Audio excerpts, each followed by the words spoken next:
If I had a nickel for every case we covered this year in which law enforcement somehow completely failed to look into the family to a proper degree, I'd have 2 nickels, which isn't a lot, but the compilation of nickels across these cold opens has actually grown quite substantial. So I'm Aiden Mattis, and welcome back to the Lore Lodge.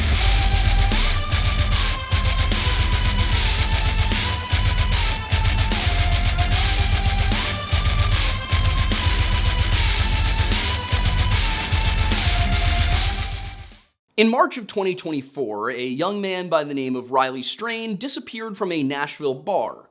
And while I was looking into his case, I came across the name of another missing boy in the same general area, Sebastian Rogers. I gave his case a quick once-over in order to see if there were any potential connections, but from what I could tell, there weren't. Riley was 22 and a student at the University of Missouri who vanished while on spring break, whereas Sebastian was a 15-year-old on the autism spectrum who disappeared from a rural neighborhood miles to the northeast.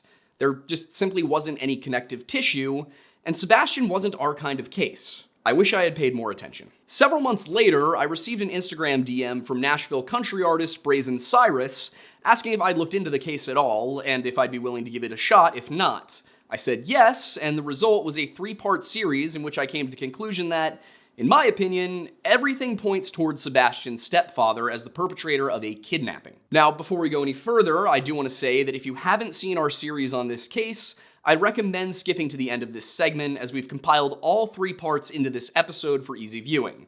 I'll briefly summarize some of the main points right now, but if you're new to this story, there's a lot of details that you'll probably want to know about because nothing about Sebastian's disappearance supported his stepfather's claim that he simply ran away from home, aside from Chris Proudfoot's admitted history of whipping his autistic stepson with a belt on at least 2 occasions. Sumner County law enforcement, on the other hand, was not necessarily of the same opinion, and at the time I was asked to look into it, the investigation appeared to be at a standstill. It seemed that the sheriff's office wasn't necessarily on the same team as the Tennessee Bureau of Investigation, and furthermore, they refused to request the involvement of the FBI. Not only that, but by labeling this as strictly a missing persons case, they prevented the Bureau from claiming original jurisdiction, or at least that is what the publicly available information suggested. But this isn't a missing persons case. It never was. If we look at the basics, forensic analysis of the scene showed no sign of Sebastian having left the house on foot. He hated being barefoot, and yet all of his shoes were left behind. And even if he had left the house without shoes, it was cold, and he hated being cold. Now, if you're not familiar with autism, and particularly autism in children, that might not seem like a very big detail. But if you are, and I have a little brother on the spectrum, kids on the spectrum will often be very rigid about certain things. Certain food types, textures, and, texture and temperature are definitely 2 of the big ones.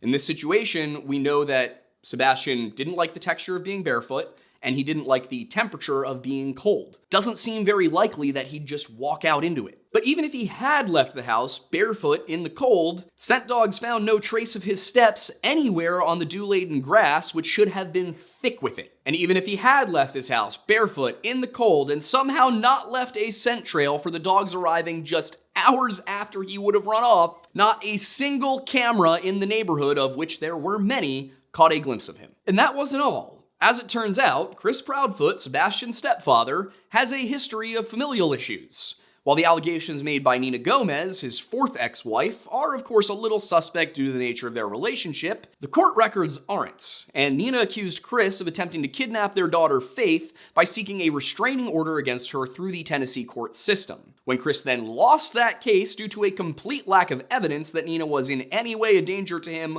or their daughter, she left the state and fled to her parents' home in New Mexico, where she filed her own restraining order. A bitter divorce proceeding then followed, in which Chris repeatedly sought to obtain primary custody throughout this court battle and then even afterwards. This too backfired, as Chris was ordered to take 12 hours of high conflict behavior skill training and 24 hours of parenting skills courses.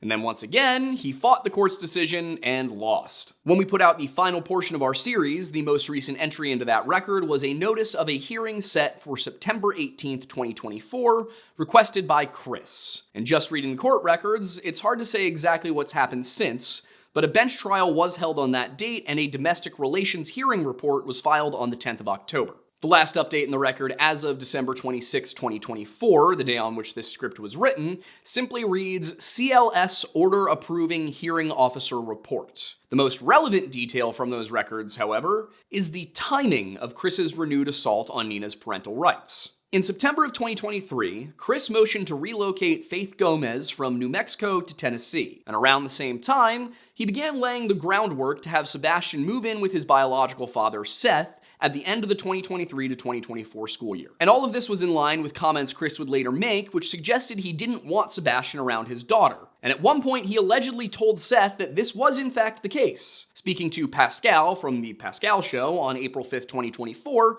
Sebastian's dad told the host that people were asking why Chris didn't want Sebastian around his daughter. According to Seth, Chris said that if he tells them, people will stop looking for Sebastian. Now, this fully conflicts with the multiple times that Chris told various interviewers that Sebastian going to live with his dad had nothing to do with Faith. And those interviews, in my opinion, are the nail in the coffin. You see, over the months following Sebastian's disappearance, Chris and Katie Proudfoot appeared on numerous TV programs and YouTube channels. From interview to interview, their story changed repeatedly. And that part is what we gave the most attention to, and in my opinion, it's very clear that Chris Proudfoot wasn't just remembering things a bit differently each time. He was just lying, and about a number of things that, were he innocent, there would be no point in lying about. In my opinion, allegedly. Allegedly. So, taken together with the lack of any evidence that Sebastian had actually run away, and Chris's adjudicated history of parental issues, it's hard to understand why this wasn't being looked at the same way that everyone looks at the JonBenet Ramsey case. To me, only one answer seemed plausible. Chris Proudfoot had friends in the Sumner County Sheriff's Office. So, during my research, I called the office to ask some questions, one of which was, does Chris Proudfoot have any friends in the Sheriff's Department? And the answer I was given via email was that he wasn't friends with the sheriff. That is not what I asked. Followed up that email with another question, asking if the department had, as Chris claimed, told them that he was cleared, and there was no response. So, out of an abundance of caution, I refrained from sharing my documents with them, instead sending them along to the TBI and the FBI, and I wrote to both, informing them of my findings, and providing all of the materials I'd compiled in the course of my research. We published part 3 on August 2nd, 2024, and hoped that the added attention, the structured hypothesis within the episode, and this dossier sent to the authorities would lead to something. Now, I can't say for certain that it had anything to do with our work, but on the 26th of August, something did finally happen. The FBI put out a $50,000 reward for information leading to the location and return of Sebastian Rogers, or to the arrest and conviction of those responsible for his disappearance. What the Sumner County Sheriff's Department had inexplicably insisted was nothing but a missing persons case was finally recategorized as what it should have been all along, a kidnapping. Now, when I had reached out to the FBI and TBI at the end of July, I'd suggested that they obtain search warrants for the homes of Christopher's family, especially those involved in his attempted legal abduction of Faith several years earlier. So if that step has not yet been taken, I do think that it should be, as if Sebastian remains alive, it is my opinion that he is most likely in their care. But that said, new information appeared shortly before the time of this video's writing. I first saw it through the Court TV YouTube channel, in which host Julie Grant presented CCTV footage from the Texas Roadhouse where Sebastian was last seen by anyone outside of his immediate family. And that was on Sunday, February 25th, 2024. Appearing as a guest was former FBI Jennifer Coffindaffer, who was there to give some of her opinions on the video. The video displays Katie taking pictures of Sebastian as he eats, and then sending them to someone. It's not clear who, and it seems that these pictures were never handed over to the police. Then, in another segment of the footage, shown in a different video but from the same source, Katie can be seen looking around the room as if searching for somebody. Could be looking for the waiter, but she spends a full 15 seconds kind of slowly scanning each corner of the room. Trying to analyze that probably wouldn't be scientific, but if you look at it, it's odd. And Coffindaffer's assessment focused on that behavior, as well as unreleased footage in her possession, which might give some credence to someone else watching him. Basically, she found the whole thing a bit peculiar. Now, the implication here, if we are saying it's weird the way Katie's looking around the room, would be that she is expecting to see someone, and that someone could be involved in the disappearance. And if that's the case, it screams human trafficking, which is a surefire way to make sure nobody ever finds out how abusive Chris truly, allegedly, was. Now, just to be clear, I am not making any sort of accusation here. I don't think there is sufficient evidence to say that Chris and Katie Proudfoot trafficked Sebastian. I don't want to put that out there. That is not my argument. But given Seth's claims that Chris and Katie allowed Sebastian to be abused by an older boy at least once without pressing any charges, you do have to wonder. Once again, not making any claims, not making any allegations. This is all opinion based off of the information that I have found. And from what I found, according to Seth, the Proudfoots claimed that the boy who did it was 13 and therefore too young to be prosecuted. The only problem with this is that there is no such law in California where the offense took place. In fact, not only was there no such law at the time that this occurred, but a 2018 law actually specifies that this is one of the few crimes for which even children under the age of 12 can be prosecuted. In any case, the Sumner County Sheriff's Office has since released a statement regarding one specific rumor about the aforementioned CCTV footage, in which they said that an individual in a green hoodie captured on the outdoor cameras has been interviewed, and that there is no evidence linking them to Sebastian's disappearance. If it's the person I think it is, he or she seems to have had some sort of verbal interaction with Katie as the two squeezed past each other in the parking lot, and as soon as this person passes Katie, they throw their hands up in kind of like a leave me alone gesture. The thing is, while a lot of the attention on the internet, the rumors, all of that was focused on this individual in the green hoodie, and could this person have anything to do with Sebastian's disappearance, what I saw looking at that video was that this person was standing by their car when Katie walked up, and then Katie appeared. From what I can see in the video, it looks like she just starts berating this individual about standing there, which to me is the interesting part there is Katie's behavior, the way that she interacts with this stranger, especially after you watch this video where she doesn't really look like she's interacting with Sebastian over dinner, except for a few moments where she scolds him a little bit. But then again, the problem here is that this is a 40-minute dinner they had, and only about 4 minutes have been released of this footage. So it would behoove those in possession of the full tape of their time at the restaurant to provide it to the public so that more people can analyze the entire thing rather than just what one investigator finds to be relevant. Now, one last thing that I came across was actually from May, buried deep inside of an interview with a channel called Cluminati, about whom I have absolutely nothing nice to say. I haven't had the chance to listen through the entire 7.5 hours of the live stream, though I have already come across a few points where Chris reiterates lies covered in our I cannot speak today. Chris just lies, and they're the same lies that we've told in our other previous videos, okay? That's what I'm trying to say. Anyway, thankfully, a channel called Shay's Safe Space did watch the entire stream, and she caught something big. At one point during the interview, Chris tells the panel, "We have a 15-year-old autistic child that is missing, and unfortunately, the best part about it is he has managed to do this without any evidence left behind whatsoever. That is the most unique thing about this case." If you want to catch it for yourself, it's around 4 hours and 10 minutes into the Cluminati live stream from May 18th, 2024, and I would recommend doing so, or at least watching the video on Shay's Safe Space, because she's just a better person than Cluminati is. But anyway, the reason I would suggest you do that is because the way he says these words, the way he expresses this thought, it's as if he's bragging, as if he's gotten away with something. And it compounds when you look at what he said to Smiley Stories World on March 20th of this year. Again, describing the situation as unique, Chris told the host that this is a case that literally has all of these agencies stumped. Followed by, playing devil's advocate, let's say one of us was suspected of foul play. There's no way we would outdo all these agencies. And yet, this 15-year-old boy, he says, has managed to outdo everybody. Call him Houdini. And as Chris said that last part, he sounded almost gleeful. It doesn't sound like a man whose stepson has been missing for, at that point, less than a month. And he wraps the whole thing up with a bow by saying that this is a case that will go down as a research study case where they're asking the questions and looking for answers and literally nothing.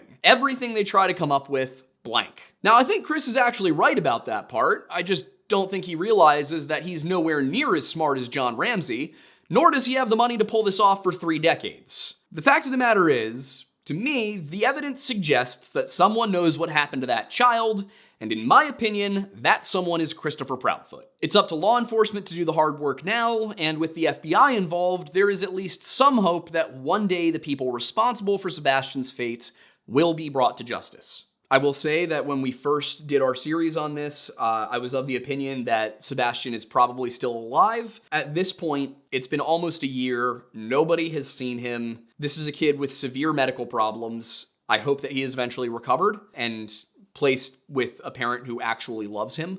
But I also think that the circumstances are not in his favor. And for now, that's unfortunately all I really have to present regarding the developments since our series reached its conclusion. I do apologize that this video is so little new content, this update at the beginning, and I do promise that if it were not a holiday week, I would be giving you a full-length episode full of original content just like usual, but this season is just brutal for us. So what we decided to do was compile that 3 episodes into this one, give the update at the beginning, give the summary at the beginning, and if you're interested in watching the entire thing, you can go do it right here.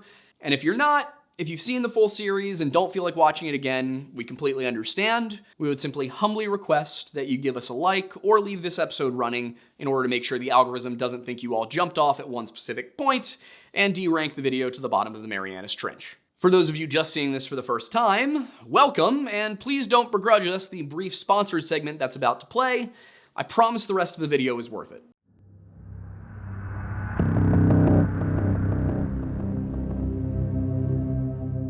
But before we get into the details of today's story, I do need to introduce you to our sponsor for today, us. There we go. Oh, okay, we're doing the walk-in right there. All right. So anyway, yeah. We have merch. We haven't done a merch commercial yet. We probably should have a long time ago. But as you can see, we've added hoodies. We now have both our new logo, which the ladies behind me are wearing, and then we've got the classic, which has in fact been buffed out a little bit. It's got thicker lining, so it no longer, fragments in the wash. These bad boys are from Bunker Branding. They are 100% American made, designed by us and Bunker's team. And you know what? I think they turned out better than anything we've had before. And for those of you out there with significant others, as you may be well aware at the time this video is coming out, it is hoodie season. And as we all know, hoodies are most commonly stolen this time of year. So for that reason, I would recommend that you actually just get 2 of them. One for you, one for whoever's, hogging up some of your house all the time, and maybe even one for the dogs. I don't know. We don't have dog hoodies, but if you want to get one of these bad boys, you can head to bunkerbranding.com and scroll your way over to the Lore Lodge section in their drop-down menu. But I will also remind you, we don't just do shirts. We also have coffee from Tableau Roasting Co. Now, our coffee is a medium dark roast, but it's not something that I just picked off of a shelf on some Shopify website. No, I was a barista for many years, I worked at an artisan roastery, and when Matt Moore from Tableau reached out to me, I sat down and I said, all right, I want exactly these beans from these countries, I want this roast profile, and I want the coffee to taste like this. And that's how we got Mount Pocono Perk, which in my opinion is one of the most balanced yet flavorful coffees I have ever had. Can confirm. If you'd like to try Mount Pocono Perk for yourself, you can head over to tableauroastingco.com, scroll to the collaborations tab, and you will see it right there next to History of Everything's Coffee, Lewis, and Dark. And, since we're mentioning History of Everything, I might as well tell you guys that we are launching a brand new podcast with the guys behind that. Coming in 2025, we'll be doing 1 episode a month where I sit down with Stephen Bell and Roman Helmet Guy and we talk about history in a very guys being dudes kind of sense. We're going to have on some guests in the future, and the idea is just to cover the fun stories, the weird stories, and the, little known stuff that maybe more people should be aware of. So if you'd like to wear the lodge while you drink the lodge as you watch the lodge, these are the best ways to do it. And now back to the story.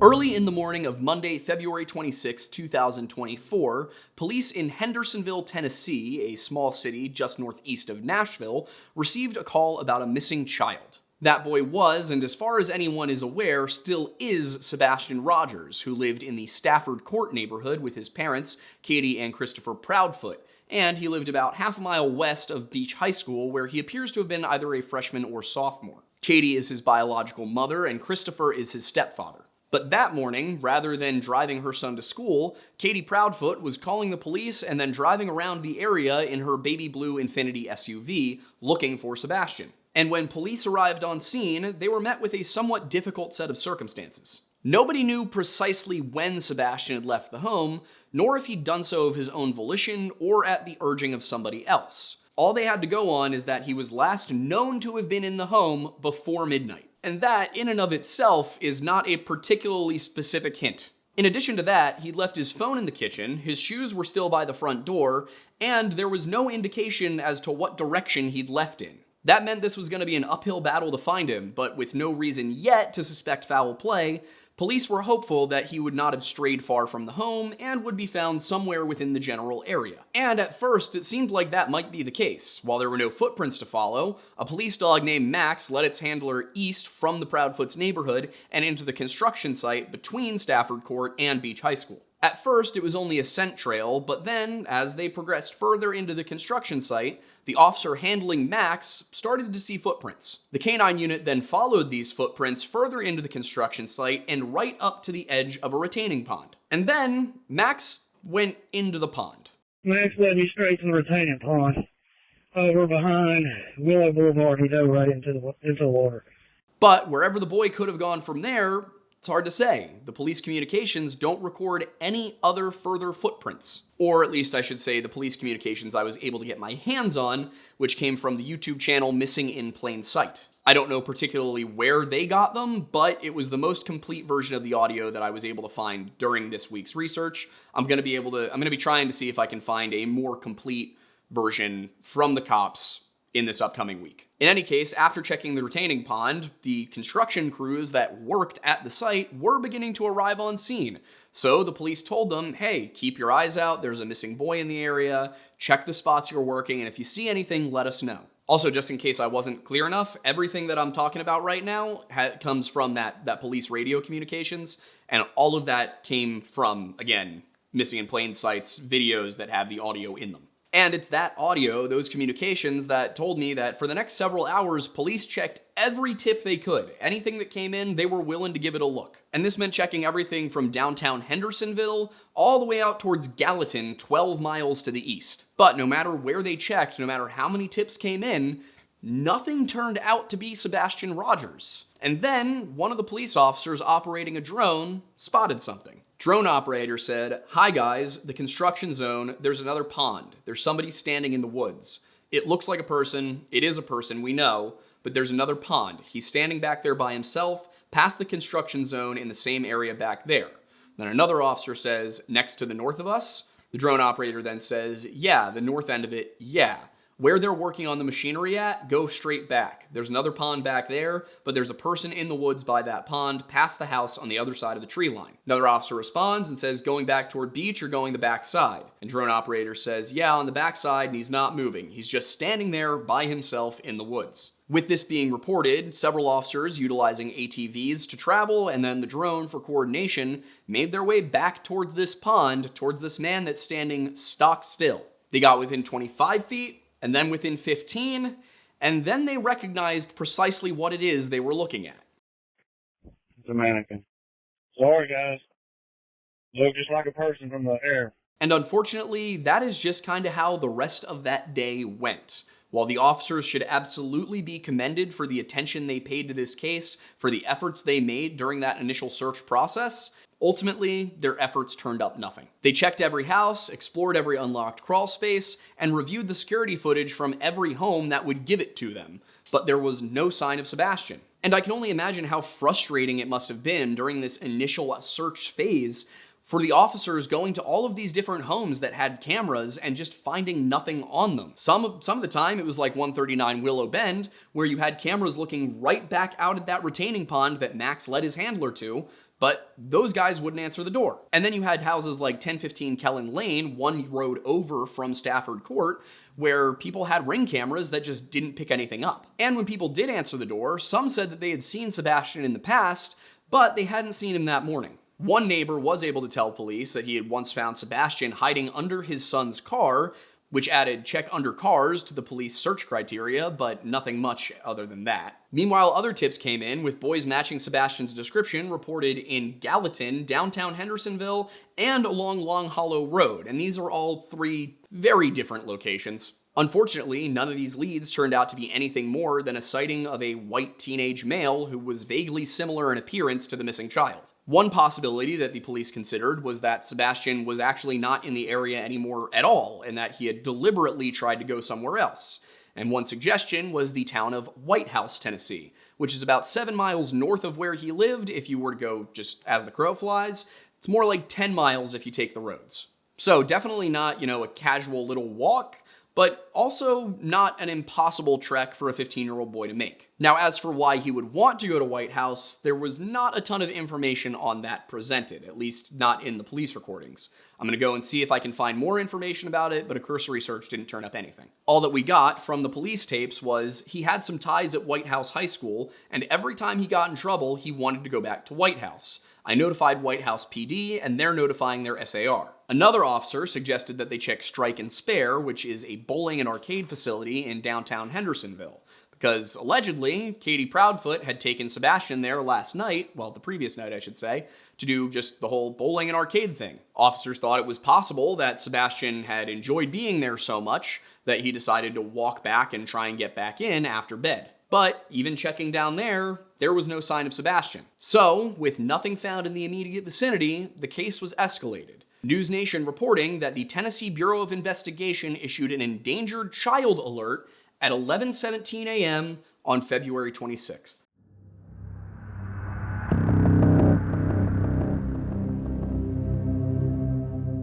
The day after Sebastian's disappearance was reported, the endangered child alert was upgraded to an Amber Alert, which carried one specific difference. There was concern that this was an abduction, but the question then is why suspect this was a kidnapping? One very simple possibility is statistics. Sebastian's biological parents, Seth Rogers and Katie Proudfoot, were divorced, and according to the National Center for Missing and Exploited Children, family members are responsible for about 58% of reported abductions. So, as a result, a non-custodial parent is going to be one of the first people that the police look at in child abduction cases. On the other hand, the NCMEC does consider autism to be a risk factor in child exploitation, and the concern here would be that someone either gained Sebastian's trust, lured him out, or just convinced him to leave the house, and then took him. No matter what the official reason for the change to an Amber Alert was, they were definitely concerned about an abduction. So, with the Amber Alert issued, police waited for tips to come in while professional and volunteer search groups combed the Hendersonville area looking for Sebastian. And as they did so, they were supported by a group called Sumner County Fire Buffs,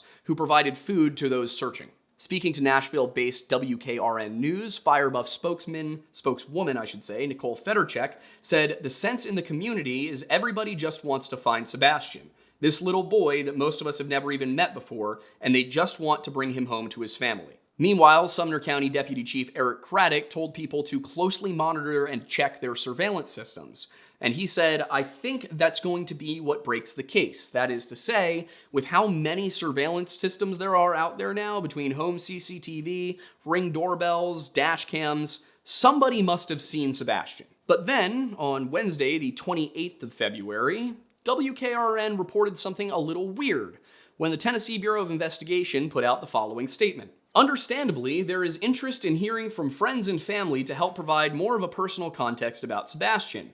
However, we have been requested by the family, Katie and Chris Proudfoot, to let local media know that they are not in a position to speak or to be available to media at this time. We have told them that while we would relay their message, it would be the decision of the individual media outlets and reporters to proceed as they see fit." And it's important to note that to this point, 3 days into the search, the Proudfoots had not made any public appearances. No speaking to the media, no gatherings, no vigils, nothing. Everything had been relayed through the police. And while I understand wanting to avoid the media circus, it does strike me as a little odd that they would completely shut them out. You know, given the near total lack of information about Sebastian, I would expect that they would want to share anything that might help find him. And I'll also say that this was one of the first things that tipped me off that this was not going to be a straightforward investigation. And the same can be said about some things with his father, Seth. This is going to get really weird. So for now, I just want you guys to take in what I say. Don't make any assumptions. Don't jump to any conclusions.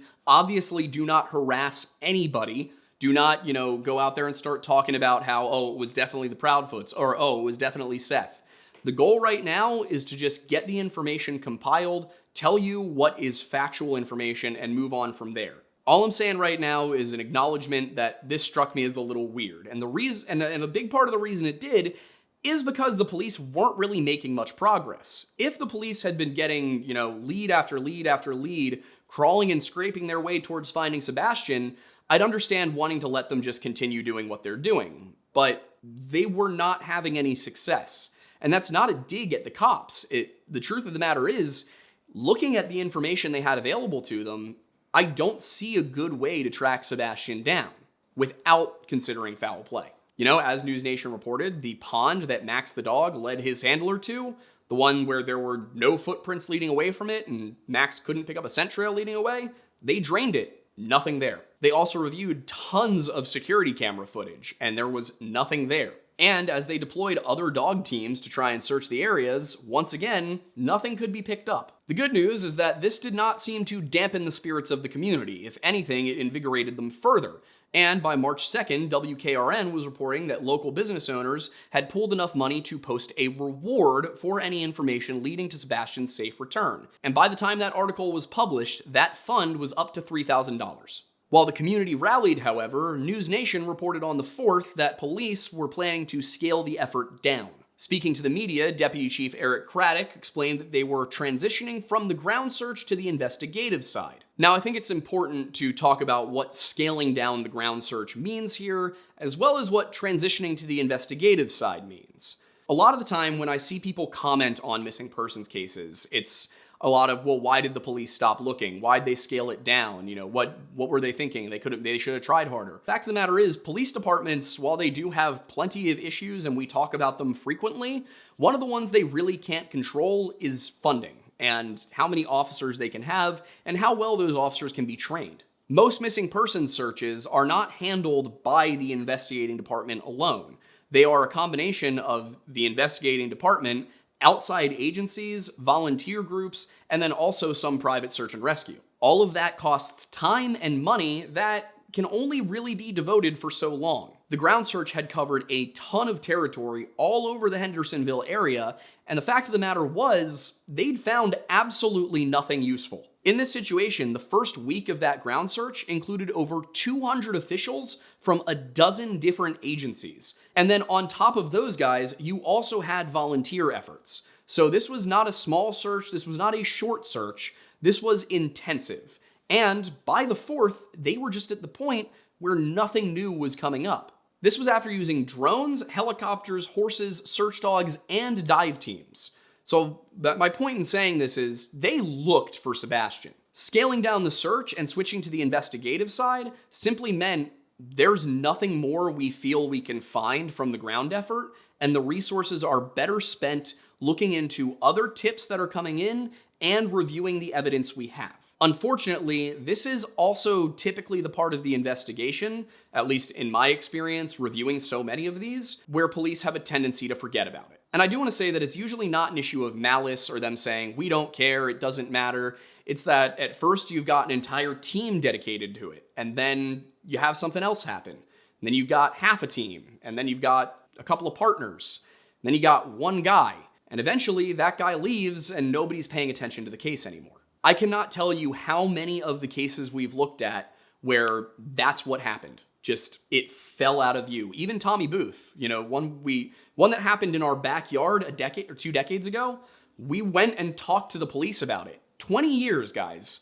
There was not a single person in that station who worked the case. And the reason I kind of harp on this in this case is that I don't want the Hendersonville Police Department to get flack for this stage of the search. If you've been watching the channel for a long time, I'm sure you know when the police need their heels put to the fire, we do it. I don't feel that we're looking at that kind of situation right now where the police department needs to be admonished. So anyway, I do also need to say that another important aspect of that announcement that the police were scaling down the search was that they also did instruct residents of the area to make sure that they were frequently checking their own properties twice a day, checking all of their surveillance footage, and even taking a look at their trail cams. While Sebastian and the Proudfoot family did live in a little suburban development community, a lot of the area around them is very rural, so you would expect there to be a lot of different hunters and people like that in the area who are going to be keeping an eye on the wildlife on their land, and if somebody was crossing it, they'd probably pass in front of a trail cam. There isn't a ton of reporting about what happened between the 4th and the 7th,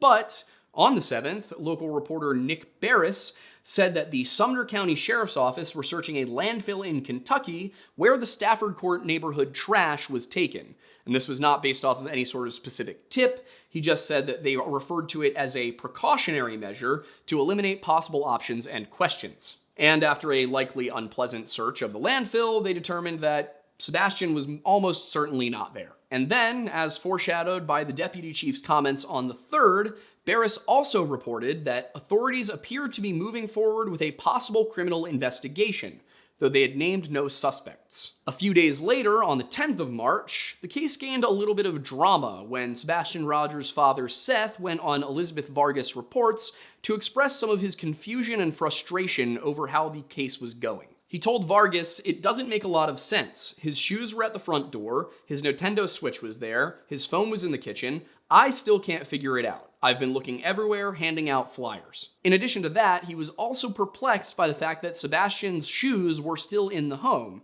because as he could recall it, Sebastian did not like being barefoot at all. As you might be aware, many people on the autism spectrum struggle with certain sensory issues.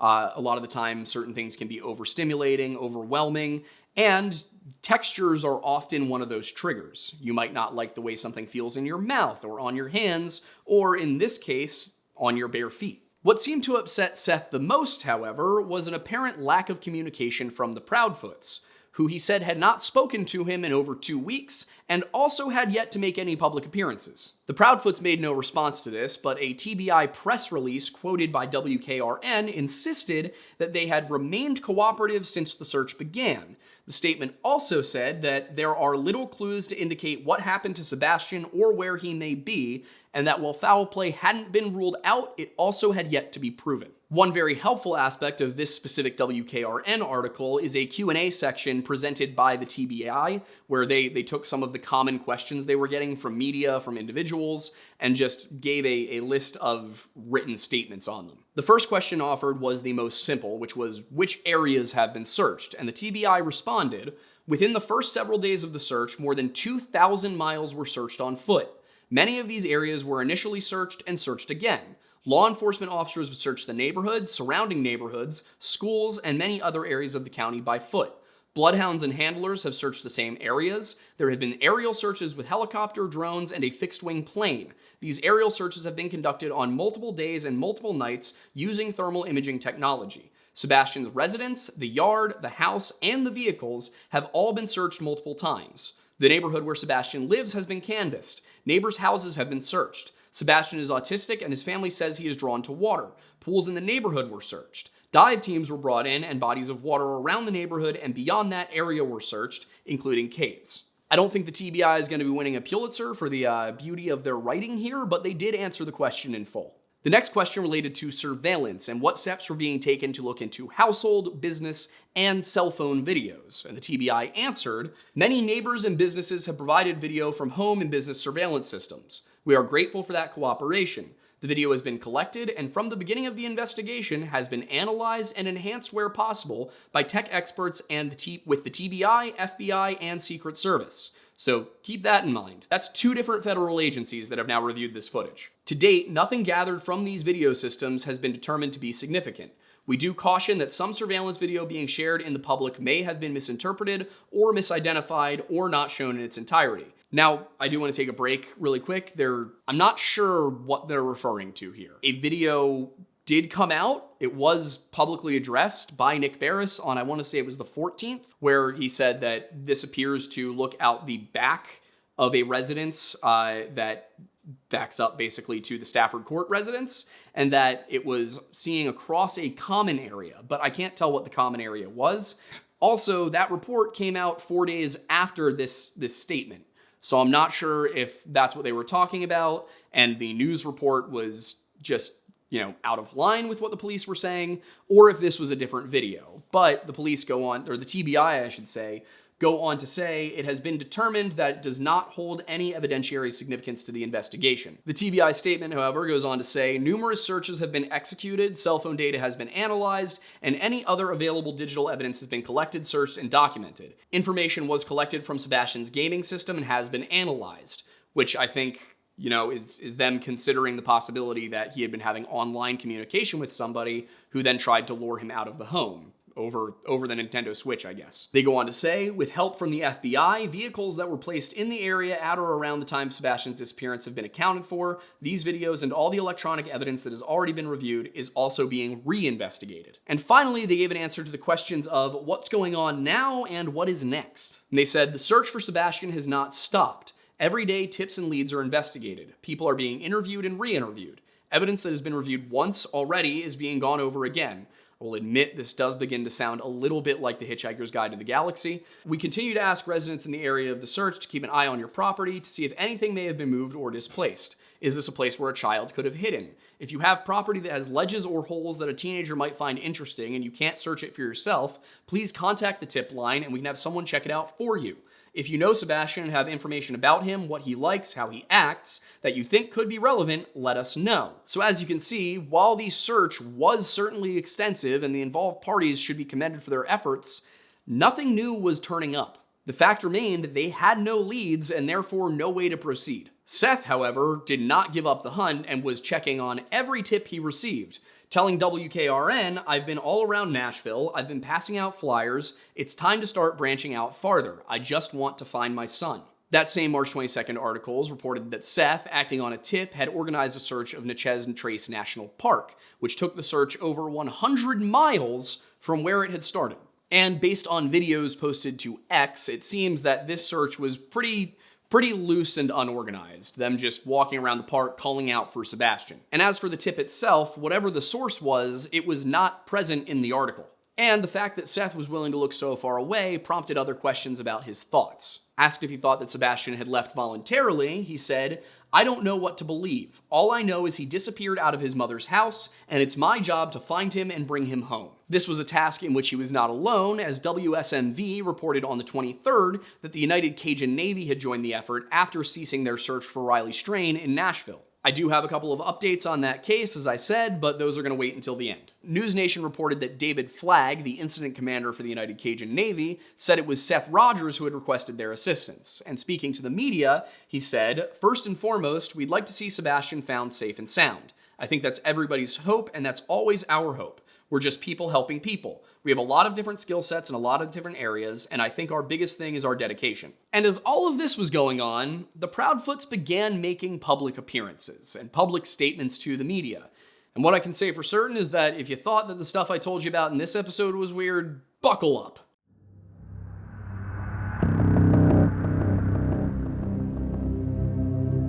When I first began compiling information and researching the disappearance of Sebastian Rogers, the first interview I watched, which involved the Proudfoots, was done by Nancy Grace over at Crime Online. In broad strokes, the story that they told matched pretty well with what I was able to glean from the news while researching for the timeline, which was the first part of this series. Sebastian spent Sunday, the 25th of February, 2024, with his mother Katie and some relatives, came home, did his chores, and went to bed. The next morning, when Katie went to wake him up for school at around 6 a.m., she found that he was not in his bed. And then she found that he also wasn't anywhere else in the house, at which point she called her husband Chris, who was working a construction gig in Memphis. The first search was organized that day, but that effort and those which followed failed to find any meaningful trace of Sebastian or to indicate where he may have gone. But after finishing the interview, even though it matched up with what I had been seeing, I just got the sense that something was off. Though at the time, I basically just chalked it up to their demeanor and the exhaustion that likely was influencing it. As I began to compare the Nancy Grace interview from March 25th with others that the Proudfoots had done in the weeks prior to that, one of the foremost things on my mind was how their demeanor just did not seem appropriate for the situation at hand. The first one I took a look at was from March 18th, conducted by YouTube creator Chronicles of Olivia, in which Chris and Katie were similarly unemotional, but it wasn't just that. When Katie would speak, she would typically look straight ahead, around, sometimes behind the camera at Olivia, but almost never at her husband. And throughout the entire interview, she just seems kind of emotionless. Chris, on the other hand, would speak looking directly into the camera while almost never looking at Olivia or even his own wife. And when he would express emotion, it was the wrong one. He would laugh, he would smile, he would seem almost giddy on certain occasions. And like I said, Chris and Katie almost never look at each other throughout this entire conversation, but when they do, it's just on a few occasions when someone's answering a question. And it's weird because they answer a lot of questions without looking at each other. It's just these 3 specific times. Like in one case, while answering a question about the events of Sunday the 25th before Sebastian disappeared, she paused, looked at Chris, and then says, we went and picked up our niece. Yeah, I got a call and asked if I could go and pick her up, and I did, and so we went and did that. Unfortunately, there wasn't much that I could compare the physical aspects of this interview to, because even when they had the ability to use video when calling into a show, they chose not to in most interviews. That said, there were still other videos of them, and while I had been under the impression that Olivia's interview on March 18th was the first one the Proudfoots had done, I was alerted to an earlier one by the Sebastian Rogers subreddit, one conducted by WSMV News on the 5th of March. Where the Proudfoots had largely appeared emotionless during their interviews with Nancy Grace and Chronicles of Olivia, in this one for the news, Katie at least looked much more the part of the scared mother that you would expect to see. Her voice trembles and she noticeably rocks back and forth as she speaks about the incident. And this is something that I then went back to look for in other videos. And I found that in the Nancy Grace interview, the angle that she's sitting at makes it a little too hard to tell if she's moving back and forth. But in terms of overall movement, Katie remains extremely still in that interview, like very still. In the Chronicles of Olivia one, however, I did catch a gentle yet perceptible rocking motion on a few occasions. But that WSMV News video is very heavily edited, and the Proudfoots are really only shown on screen for a little over a minute, so you can't get much from it. Now, I'm not a behavioral expert, and the most I can say is that I've gone and watched behavioral experts talk about these interviews, but I have not gone through enough analysis yet, so I'll get to those in the part 3 of this series. But what I will say is that it wasn't just the demeanor.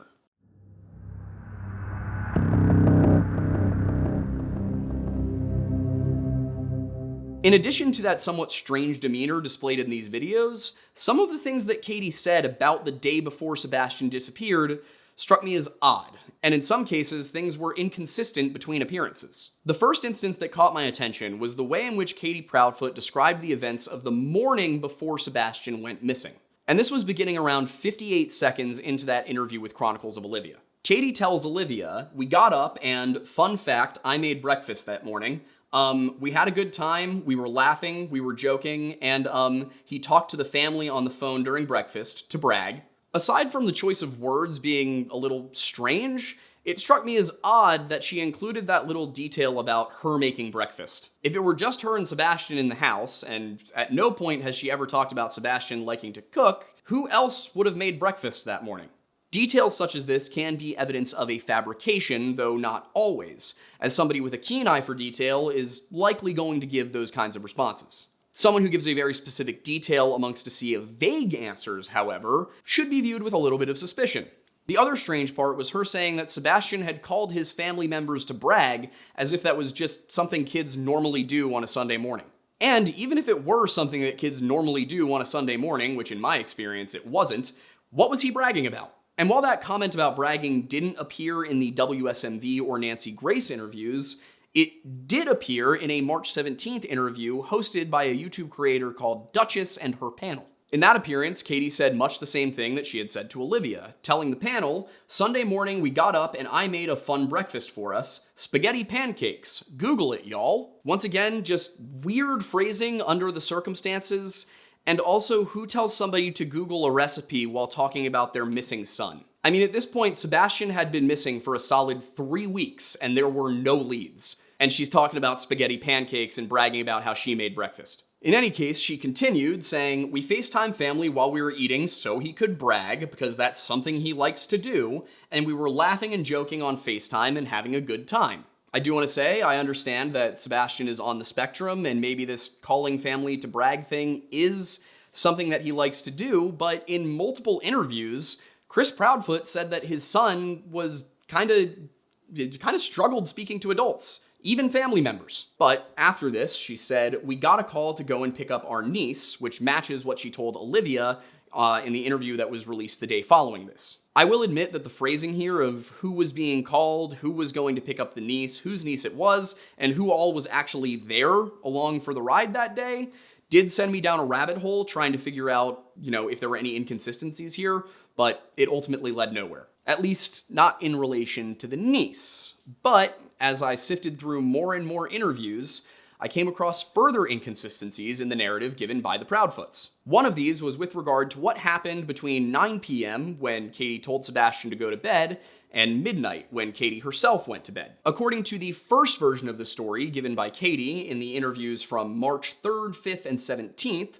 she sent Sebastian to bed at 9 p.m. and that was the end of it. Other interviews, however, add a detail. In the interview on the 18th, Katie said, "He was doing something in his room because about an hour later I heard some noise and I was like, I don't care what you're doing in there, but go to sleep." It's not proof of anything that this only appears on the 18th, but I do wonder why she would not include that detail in previous conversations. And that Chronicles of Olivia interview is much shorter and much less in-depth than either of the ones with Duchess, so I'm curious why it is that she gave 3 interviews not mentioning any hearing a sound at, 10 p.m., and then suddenly she remembers it. And in another interview on the 20th, this time with the YouTube creator Smiley Stories World, she reiterated that statement with only a minor change to the verbiage. Instead of "go to sleep," it was "you're supposed to go to sleep," which would be absolutely no problem if not for the interview with Nancy Grace 5 days later. You see, Nancy asked specifically about what Katie described to her as a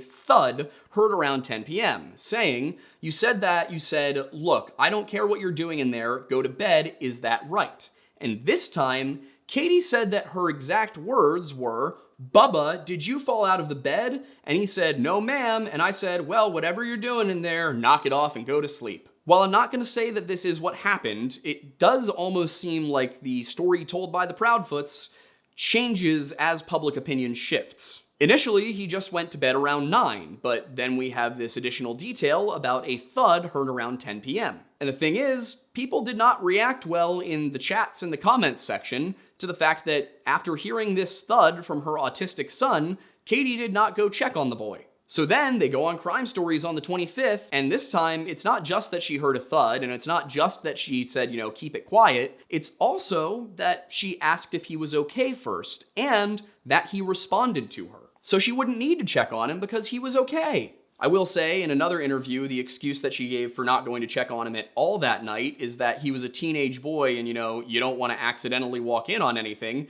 as if knocking on a door is not an option. That said, in her defense, my little brother is on the spectrum in what appears to me to be at least a similar way to Sebastian, and I was asking my dad about it, and he did tell me that if he heard a thud from Liam's room, he wasn't going to think anything of it. So like I said, it's possible that her story was shifting with public opinion, but I also think that maybe public opinion was harping on the wrong thing there, because again, Sebastian's 15, he's not gonna hurt himself falling off a bed probably. But in any case, this was not the only thing that changed between those early interviews and the Nancy Grace appearance. Because the nature of what Katie was actually up to in those 3 hours before Sebastian went to bed and she went to bed is pretty unclear. In the interview from the 3rd, Duchess, speaking to Katie, said, "You fell asleep on the couch about 10 o'clock, but you said that Sebastian went to bed at 9 p.m. And then you got up off the couch and you went to bed, and you said that was around midnight." And rather than allowing Katie to answer the question that she had just been directly asked, Chris cut in to explain what happened. And he began by saying, "There's actually a piece of, so to make something very crystal clear,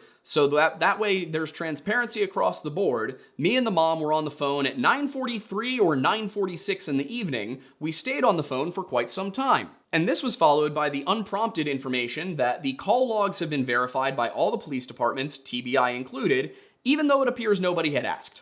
You know, so far as I can tell, this is the first time that anybody had told this part of the story to the media, so I just don't understand the need for a disclaimer there, as if it was a question that he had been asked on other interviews. But he continued, saying, "We stayed on the phone. It was very lengthy. Mom did slightly start falling asleep while she was on the couch. I said, 'Hey, you need to wake up, put the dogs up.' And finally, Chris said, 'Now mind you, that was right around midnight, just before midnight or right around midnight.' So in this version, Katie got on the phone around 9:45 p.m. and then began to nod off around midnight. In the March 17th interview, the story is much the same, with Duchess asking Katie to walk me through exactly what transpired during that time before you went to bed at midnight. And again, I want to emphasize some of the wording used in the question, which was, walk me through exactly what transpired, okay? Because this is important. Katie told the panel that she and Chris usually talked at night and that Katie frequently started to fall asleep before they had hung up. And Chris would tell her, wake up, you got to go to bed, in this case around midnight. From there, she says she got up and put the puppies up before turning in for the night. And then the next time I could find this period being discussed was during that Nancy Grace interview on the 25th, in which Nancy asked Katie what she was doing between 9 p.m. and midnight. And this time, Katie replied, I had been reading a chapter that I needed to, and I had been talking to my husband on the phone. And this was a detail that she had not mentioned prior. And as I said, Duchess asked her to describe exactly what transpired. So where did this detail come from, and why was it not present a week earlier? But Katie elaborated, I was falling asleep on him, so that's when he told me it was around midnight. He told me to go ahead and put the dogs up and go to bed, and that's what I did. Later in that same interview, Nancy would ask her to clarify what she was reading a chapter for. She said for school, but what? And she said that it was for a business administration course at DeVry. And along with the evolving details of that night, another thing that caught my eye was that phrasing of put the dogs up. It's weird because in that interview with Duchess and her panel from the 17th, Katie had told the panel that when Sebastian gets up to get snacks in the middle of the night, the dogs don't bark at him because he shushes them. So what is meant by put the dogs up? In order for him to shush them, he would have to walk past them. And according to Chris and Katie Proudfoot, in every interview where they discussed it, Sebastian's room was on the ground floor because they live in a ranch-style home that has a bonus room above the garage. And again, the reason that this is a problem is because in all of the interviews where the Proudfoots talk about the layout of the home, they tell everybody that Sebastian's room is on the south side of the home, and that the bonus room over the garage, well, that would be on the north side of the home. So if the dogs were being put up, that would imply that they were being put up in the bonus room. But Sebastian doesn't pass the bonus room to get to the kitchen. So what's meant by put the dogs up? I'll be honest, this could be a total nothing burger. It was just, she kept saying it every single time. It's one of the only consistent things she says in these interviews, and it makes no sense given the layout of the house as they've described it. They say that Sebastian has to walk past the dogs to get to the kitchen, but they also say put the dogs up. I know I'm repeating myself here. It's weird. Of course, none of this is really a smoking gun, but it is, in my opinion, enough to question the reliability of the stories being told, especially if other factors of the situation are considered, such as the manner in which Chris conducted himself during interviews.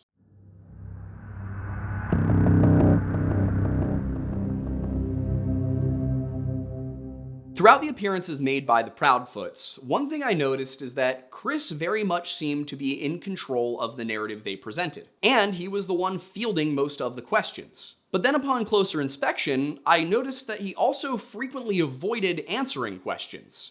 He would say something that would sound almost like an answer, but it would avoid the substance of what he was being asked. Now, Katie, it seems, did this too, but there was really only one instance that stuck out to me, and that was from the March 17th interview. I believe it was Duchess, but it might have been another member of the panel who asked, how many pairs of shoes does Sebastian have? Katie answered, saying, I'm not going to tell you how many shoes he has, but I will say that all of the shoes he has are accounted for. Beyond hiding some form of severe neglect, I cannot fathom a reason to completely withhold this information. While I could understand not giving an exact number, because any deviation from that given number could engender suspicion from the internet, I don't understand not at least giving an estimation, like, oh, he's got about half a dozen pairs, he has about 4 pairs, he has about a dozen pairs. But then, after one of the panelists named Crystal said that she didn't quite hear Katie, Chris clarified that she said she would not divulge how many pairs of shoes she has, but law enforcement has accounted for every pair of shoes. And Katie then, without prompting or missing a beat, followed that up with what to me sounds like a correction, when she said, I have accounted for all of his shoes. Now, personally, I feel like the panel probably should have followed up on that, but they didn't, and Katie once again claimed that all of his shoes are still accounted for inside the house still during their appearance with Nancy Grace. Now, during that interview, as well as several others, Chris avoided, refused, or simply failed to answer numerous questions, and in some cases for reasons that I just find utterly bizarre. The first one I want to address came when Nancy was asking about the make, model, and year of the cars driven by the couple, and Katie answered that she drove a 2017 Infiniti SUV. Chris, on the other hand, simply said that he drove a diesel truck, specifically a Chevy, and did not give a year. So Nancy followed up and said, well, what was the year? And Chris said he didn't know off the top of his head, but he thought it was probably a 2021 model. Now, this wouldn't always strike me as odd, but in this case, Chris had given several extremely specific answers earlier in this very interview, as well as in an early interview from March 3rd, again with Duchess. Now recall, in that March 3rd interview with Duchess, he was able to tell her 2 very specific times that he may have gotten onto the phone with his wife, 9:43 and 9:46 p.m. And you know, most people, under those circumstances, would say around 9:45. And then earlier in that Crime Stories interview, he had told Nancy Grace that the time from his doorstep to his job site in Memphis was exactly 3 hours and 37 minutes. You know, leaving aside the fact that travel times are almost never consistent down to the minute across distances such as the 229 miles between Stafford Court and St. Jude's in Memphis, it's pretty hard for me to believe that. One big reason for that is that Chris works in construction, which means that the specifications for his work vehicle are going to be extremely important to him. When purchasing a truck, he probably compared different brands and different model years and specifically chose 2021, especially considering that it seems like he's not struggling with money. That's also something I'm going to get to in part 3 because I have no idea where all of this man's money is coming from. And in addition to that bit, while anecdotal, I can't think of a single person I know who could not tell you the year of their primary vehicle. Aiden, what year's your truck? 1989. What year's your Camaro? 2010. Amanda, what year is my Altima? 2020. What year is my Jeep? 2014. I think I make my point. I think Chris knows what year his car was made. In the interview, Nancy didn't say anything that would suggest she caught this and kind of had the same thought, but the look on her face definitely suggested that. So she carried on to confirm where the cars were that night, and then something else weird happened. Katie confirmed that her car had been in the garage, while Chris said that his was in Memphis, but then Nancy asked, so there's only one car at the home, right? And Chris replied, there was actually a work vehicle in the driveway at the time as well, but it hasn't moved. We can't give out that information because we don't have permission from her work. And Nancy simply said, I don't understand that, what? And personally, after 2 weeks of doing nothing, I mean literally nothing but research this case, I feel that on a spiritual level. But Chris kind of responded about the make and model of the vehicle, like, saying, I can't tell you the make and model. You asked about the make and model of the vehicle, I'm telling you I can't tell you. And Nancy, seeming a little incredulous, asked, why is that? If it's out in the driveway where people can see it, why is that privileged information? Now, Nancy didn't ask the name of the company, she didn't even ask what the company did, she just asked the make, model, and year of a car that was sitting in the Proudfoot's driveway in their possession. And Chris only answered, we just don't have permission from her company to divulge that information, even though he didn't need it. It's also public information on LinkedIn that Katie Proudfoot works as an installation technician for Brinks Home Security and has since 2020. And Brinks Home Security, from what I'm seeing online, typically uses the Ram ProMaster City utility van, so again, public information. So, there, Chris did it for you. But Nancy pressed ahead, asking Katie what she did for a living, and of course she said installation technician, did not say Brinks, and she also asked if anyone could have pulled into the driveway with that car there. And Katie said that it was at the back of the driveway, that the SUV was in the garage, and that yes, if somebody wanted to pull into the driveway, they could have done so. And she also confirmed, upon further questioning, that the only ways to get into the garage were either with a remote or a code, and that Sebastian had access to the latter. When it came to a number of other questions, Chris was equally opaque. For example, Duchess asked about Sebastian's medications during that March 17th interview, because Sebastian was diagnosed with 6q27 chromosomal deletion syndrome, as well as, I believe I read somewhere, ADHD. Chris replied that he would not be disclosing any of the medications that Sebastian was prescribed, which I could understand that to some extent in certain cases, but the bizarre part is that he said it was for HIPAA reasons. HIPAA does not prevent parents from disclosing the medication that their minor children take to journalists, and especially not in cases where that could be relevant information. And yeah, what medication Sebastian was taking may not be relevant to his disappearance, but why not just say that instead of lying and saying it's for HIPAA reasons? On top of that, I feel that having that information out in the open could be useful in the event that Sebastian, who, again, 15, intelligent, he's just on the spectrum, he knows what medications he's on. What if he goes to seek them out? If he did run away and he knows he's supposed to be getting medication, what if he goes to a clinic and tries to get it? If every clinic in a 100-mile radius knows what medications this boy is on,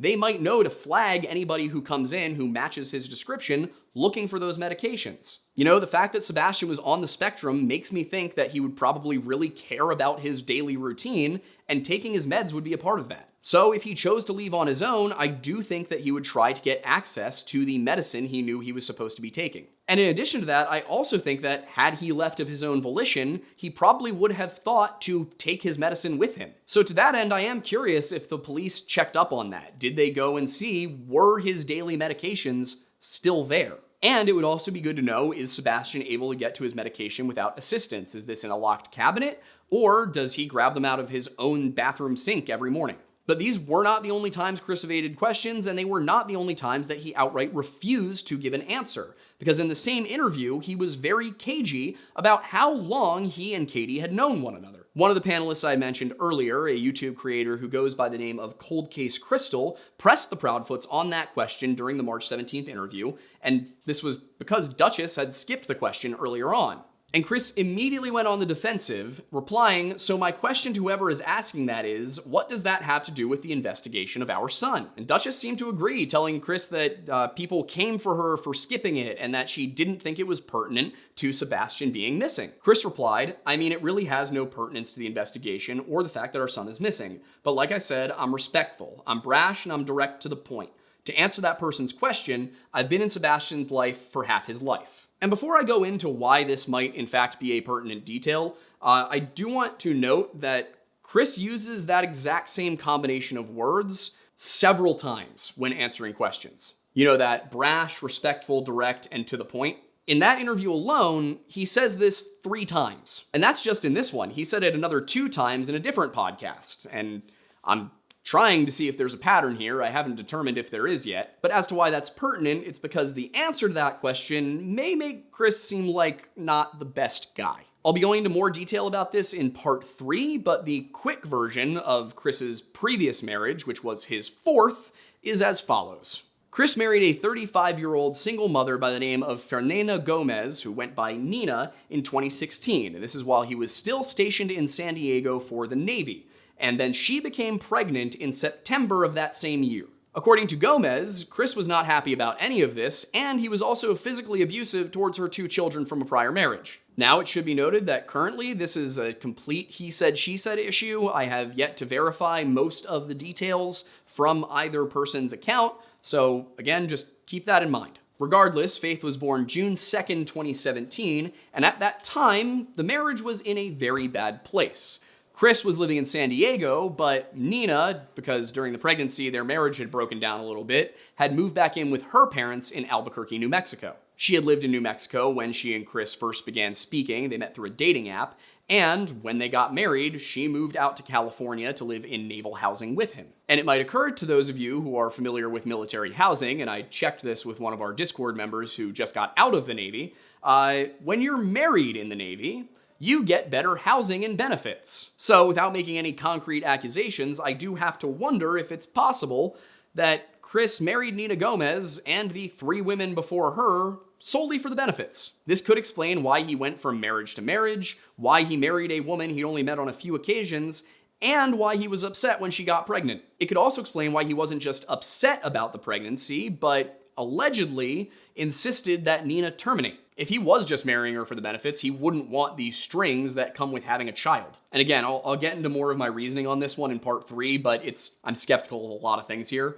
And once again, not making any accusations, just giving potential explanations. After Chris and Nina's daughter, Faith, was born, however, they did try to make things work. He took some leave and he spent time living with her in New Mexico. And then after about a month, he went to go back to San Diego, because again, he was still in the Navy. But Chris, he was trying to be a good husband. He was trying to build a support system for Nina. So he suggested that she leave behind her entire family, who was helping her raise her child, and move to Hendersonville, Tennessee, where she knew literally nobody, so that his family could help raise the child while he was in San Diego. Nina did end up moving, though she told journalist Trevor Lee that it was against her better judgment, and said it was because she still hoped to make the marriage work. Earlier in the interview, she had said that when she met Chris, he was great, and then just after they got married, he changed very suddenly. So maybe she was hoping she could get that original version of him back. But according to her, only about a month and a half after moving, she had to take her elder daughter, Isabella, who I want to say was 7 years old, to the hospital at Vanderbilt. And while she did this, the other 2 children stayed with Chris's family. Her 3-year-old son, Noah, went to stay with Chris's sister, Melissa, while Faith, who was at this point an infant, went to stay with Chris's mother, Kathy. And this arrangement, according to her, may have all been a trap. She claims that when she returned home from the hospital, Melissa met her at her apartment and dropped off Noah, and then they went inside to wait for Kathy to bring Faith. But rather than Kathy showing up, a lawyer knocked at the door. If Nina's story is to believe, then that lawyer was Kathy's family friend, Patty Garner, who served her with a temporary protective order as well as divorce papers. There is just so much that is alleged to have happened in the months and years following this incident, but I'm still working through all the details and verifying things and reaching out to people involved, trying to figure out what's true and what's misremembered and what might be an outright lie. So I'll be getting to that stuff more in part 3. But at this point, you may be asking yourself a very fair question, which is, why is he talking about this and how is it relevant to Sebastian? Well, as it turns out, Chris has actually been vying for full custody of his daughter Faith since January of this year. All the while, he's been working out a deal with Seth to have Sebastian go live with him. And we know that Chris said that he has known Sebastian for half of that boy's life. As we know, Sebastian is 15 years old, which means he's known Sebastian for somewhere between 7 and 8 years. And that means that he has known Katie since at least 2017, if not earlier. And if it turned out that he had been dating Katie before he even filed for divorce from Nina, that could pretty considerably complicate his reputation, and also get in the way of this custody case ongoing in New Mexico. Of course, Chris has insisted in multiple interviews that changing the primary custody of Sebastian has nothing to do with him attempting to relocate Faith, but others have not been so sure about that. Several questions were asked across multiple interviews about the timing of Sebastian going to move in with his father, which was supposed to be after this school year, and the timing of when Faith would hopefully be moving in, which what Chris wanted, according to, from what I've seen from court documents and from Nina's statement, Chris was hoping to get Faith by the summer. And while I definitely have some further thoughts on this part of the whole situation, I still have some digging to do before I present this story in full. And that's partially because Chris actually did give concrete answers to some things. But the question there is, can Chris Proudfoot be trusted to tell the truth?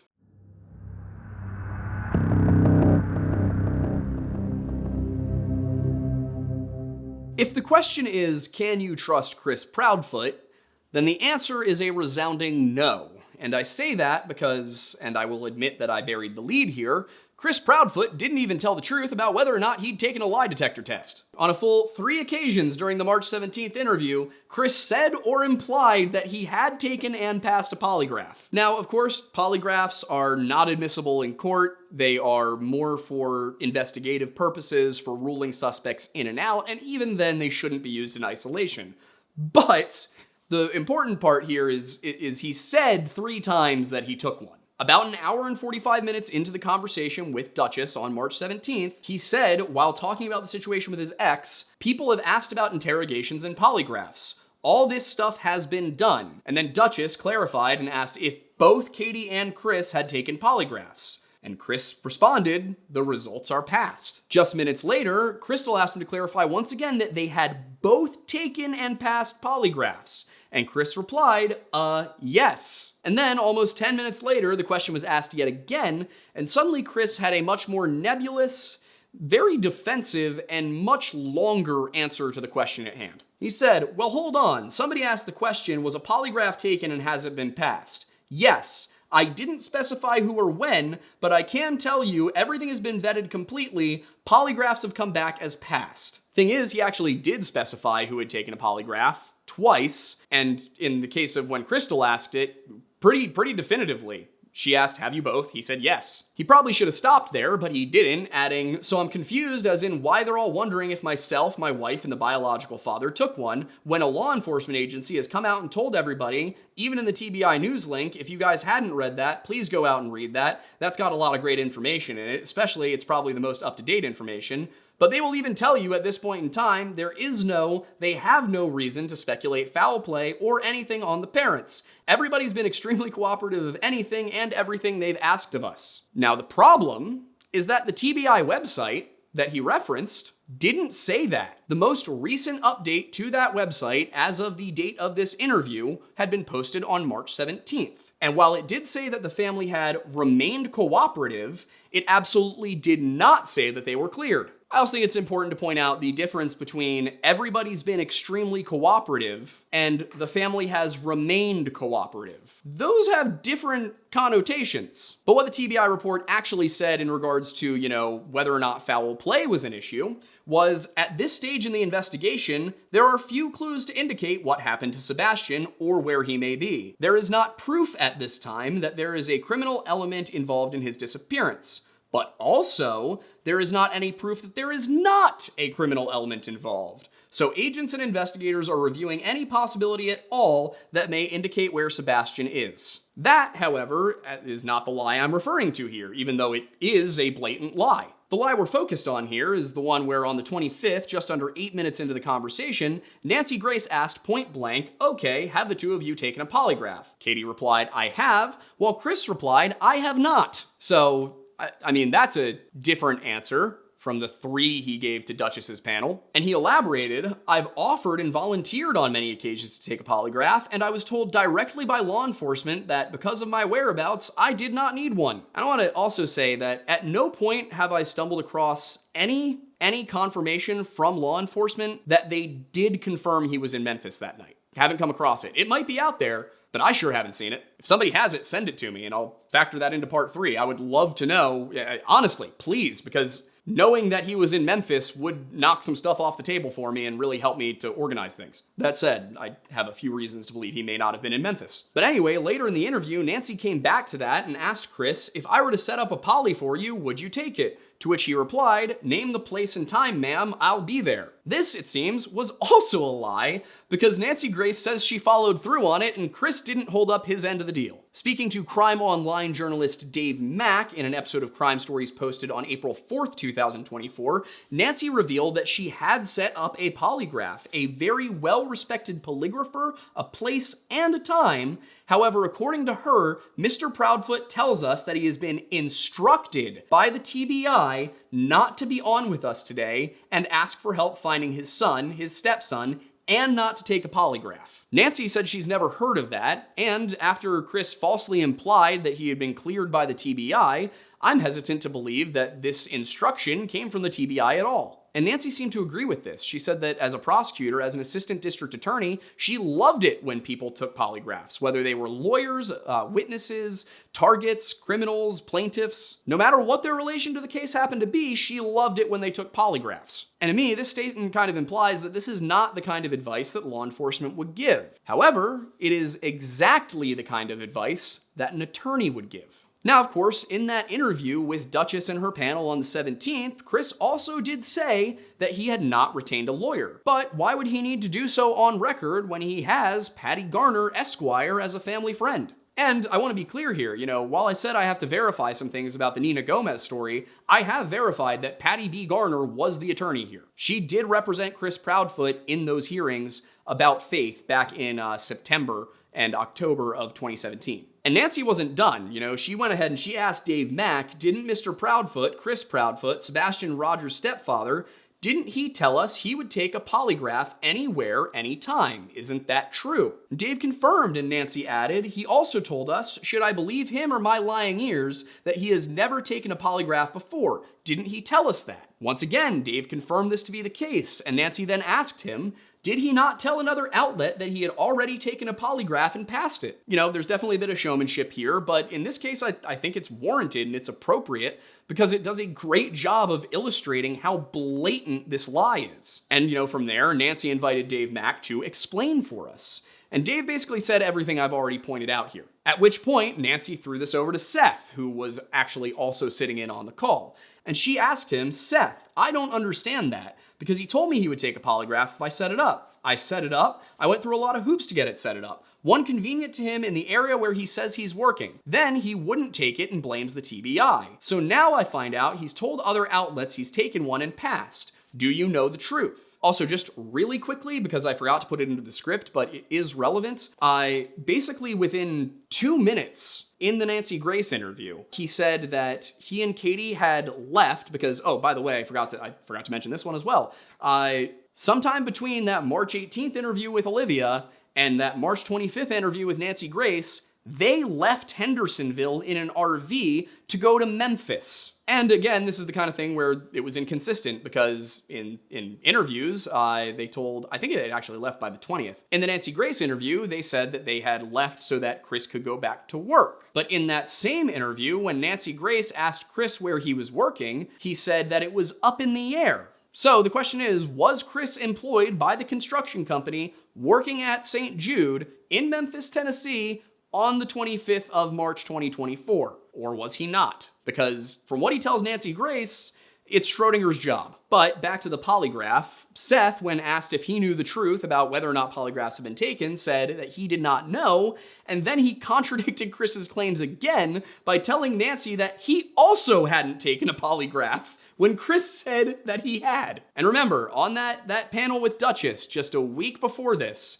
he said that all three of them, he initially said that all three of them had taken and passed a polygraph. And then he said, you know, he and Katie definitely had. And then there was that weird kind of cagey response where he said that the TBI had cleared him rather than just straightforwardly answering the question. Which, honestly, I mean, the fact that rather than say yes or no to the question of whether or not he'd taken a polygraph, he went and obfuscated it and then goes on to say, oh, and also, just so you guys all know, the TBI says that we're all cleared. Like, you know, you really don't need to be asking these questions. Like, that just comes across as so incredibly defensive to me. I would be considerably less suspicious of Chris Proudfoot if he had simply said, no, I have not yet taken a polygraph. In any case, Seth elaborated on why he had not taken one yet, and he said, because they have my location and whereabouts, but I still volunteered, and if somebody wants me to take one, that's something on my own free will. But he also said that at no point had the TBI instructed or advised him not to take a polygraph.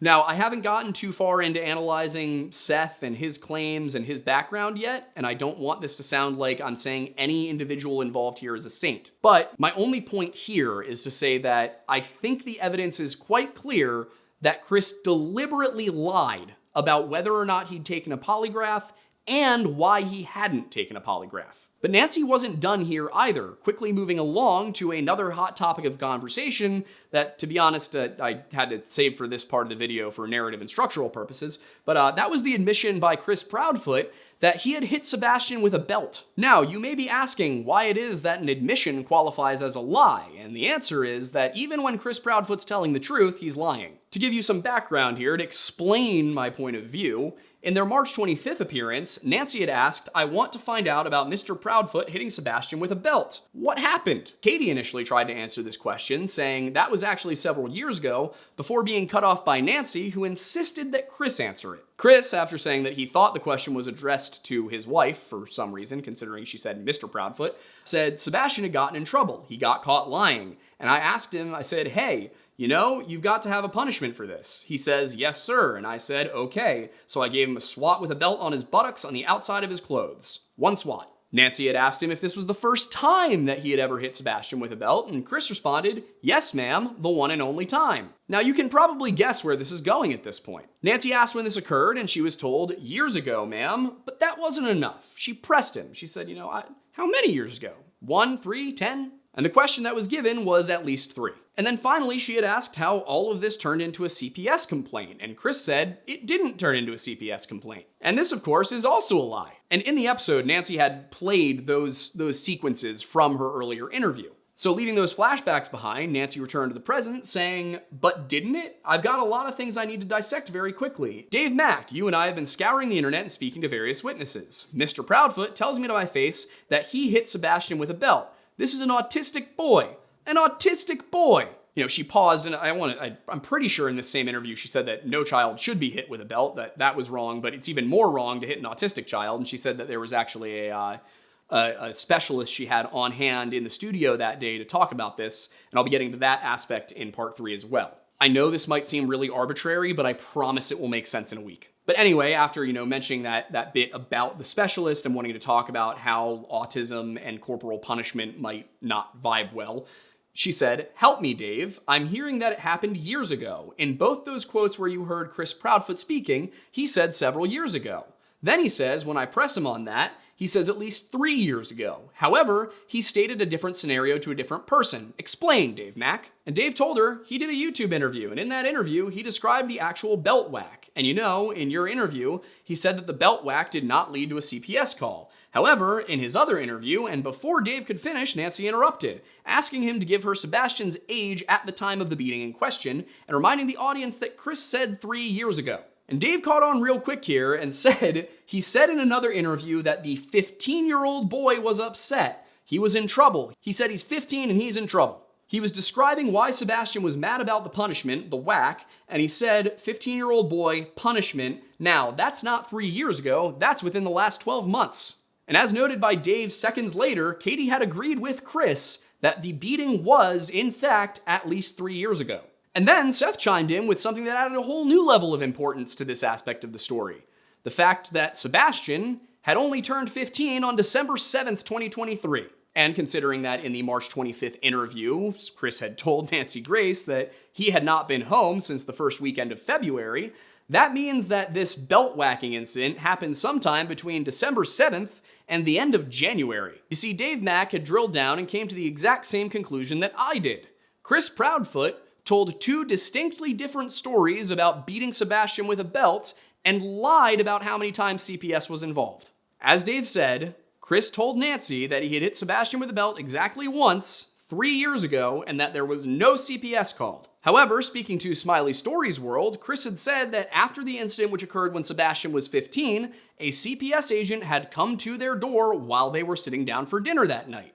And after listening to the story he told there, I tried to write out a summary format of it, but I feel like I just need to read you what he said and go piece by piece. Sebastian went to school one day because we were at the house, he got in trouble, he didn't have a belt on. I was like, "Where's your belt?" and got it, and whack, kind of got him.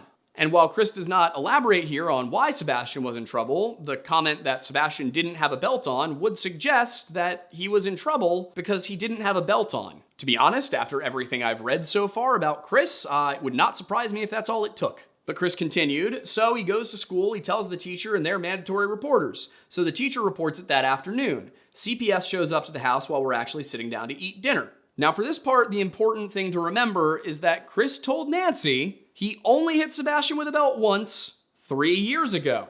And I know I am repeating myself a lot, but it's because of how important this aspect is. Chris told Nancy he hit Sebastian with a belt once, 3 years ago, no CPS, right? But referring to this time, he says, now mind you, 15-year-old child, he's not real happy because he's in trouble, so he's being punished. So he shows, he makes the report, they come to the house, and the lady who comes to the house is the same lady we've had. She's had a case before. So not only did Chris lie about having used a belt, having admitted to using the belt on both occasions, but he also lied about how many times a CPS agent was called. And he said now the case that was before was something that didn't even happen, and it's like 3 stories that was shoved into one. When they finally got it debunked, they were like, oh, he got it so mixed up in telling one story, it mixed into all 3 and it caused a commotion. The fact that there was no effort made to clarify what the stories were, explain what the truth was, just, no, it didn't actually happen, and you should believe me.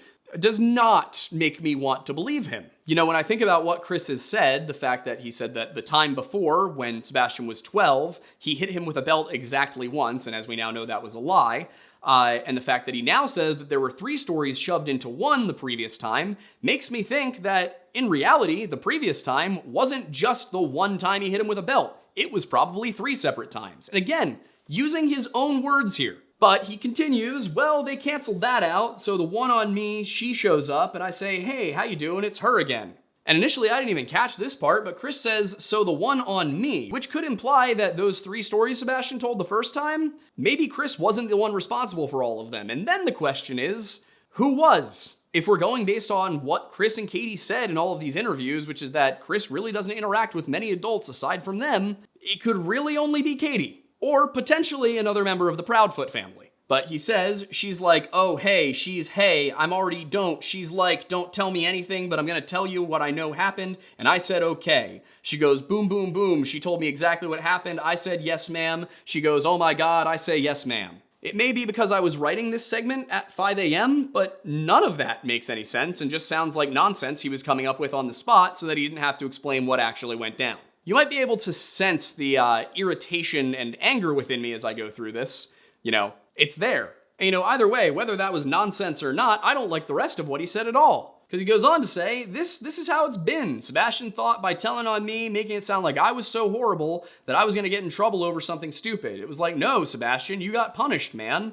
And I want to, again, Chris did not elaborate on why Sebastian was being punished. And, you know, is this just him not telling us why Sebastian was being punished? Was Sebastian being punished for not wearing a belt? Did Sebastian know why he was being punished? I mean, considering Sebastian's autistic, he's gonna need to know why. This is not, you know, the kind of thing where he would be pretending not to know. If he's saying, I don't know why I'm being punished, he's probably telling the truth. So, you know, if he didn't tell the kid why he was being punished, that's a whole new level of abuse considering the autism. And he continued, you got punished, and he was like, but, and I was like, you got punished. And the lady took him outside, she goes, Sebastian, just because you get in trouble and you get punished, you need to understand when you go and say things about people, and you lie and you fabricate things, and you make it sound worse than what it is, sir, you can get in trouble for that. So we had that happen, and that lady was like, I am so sorry. I said, no, he's just a child. He's upset is what it is. I'm okay with it. You know, he set that back down the dinner table and was like, see, eat your food. And we went back and everything's been fine. So, you know, just the picture of temperance from a man who beats his autistic son with a belt and doesn't explain why. I mean, if we're being real here, because again, there's no question about whether or not Sebastian was hit with a belt by his stepfather. So if we're being real here, Chris could have absolutely nothing to do with Sebastian's disappearance, and he would still be a massive piece of shit. And I do have to wonder if these interviews and these records were presented to the New Mexico family court handling his child custody case, what court would give this man custody of a child? You know, I wonder if that's made it there yet. And then there is the final indisputable lie told by Chris Proudfoot, which he has gone to as a refrain over and over again, and that is that dogs hit on a scent of Sebastian outside at the house. There is not much to be said for this one, to be perfectly honest, aside from the fact that Chris just repeatedly has said this to be the case, whereas reporting from WVLT, as well as a few other outlets, have all reported the exact opposite, that law enforcement has said on multiple occasions that dogs did not hit on the home, that they did track a scent into the construction site, but it was a false lead. But yeah, no hitting at the home. That has not happened from anything I've read. And if dogs found absolutely no scent of Sebastian, who would have, as his parents said, walked out of the house barefoot, hours after he went missing, I find it very difficult to believe that Sebastian left that house on foot. And since Sebastian obviously didn't drive himself away, that means that there is one possibility here, and that is that Sebastian was kidnapped. The question is by who? So what I would genuinely love to know at this point is why is it that the Sumner County Sheriff's Department has not simply come out and said what I think we can all see very clearly. Chris Proudfoot is lying through his teeth.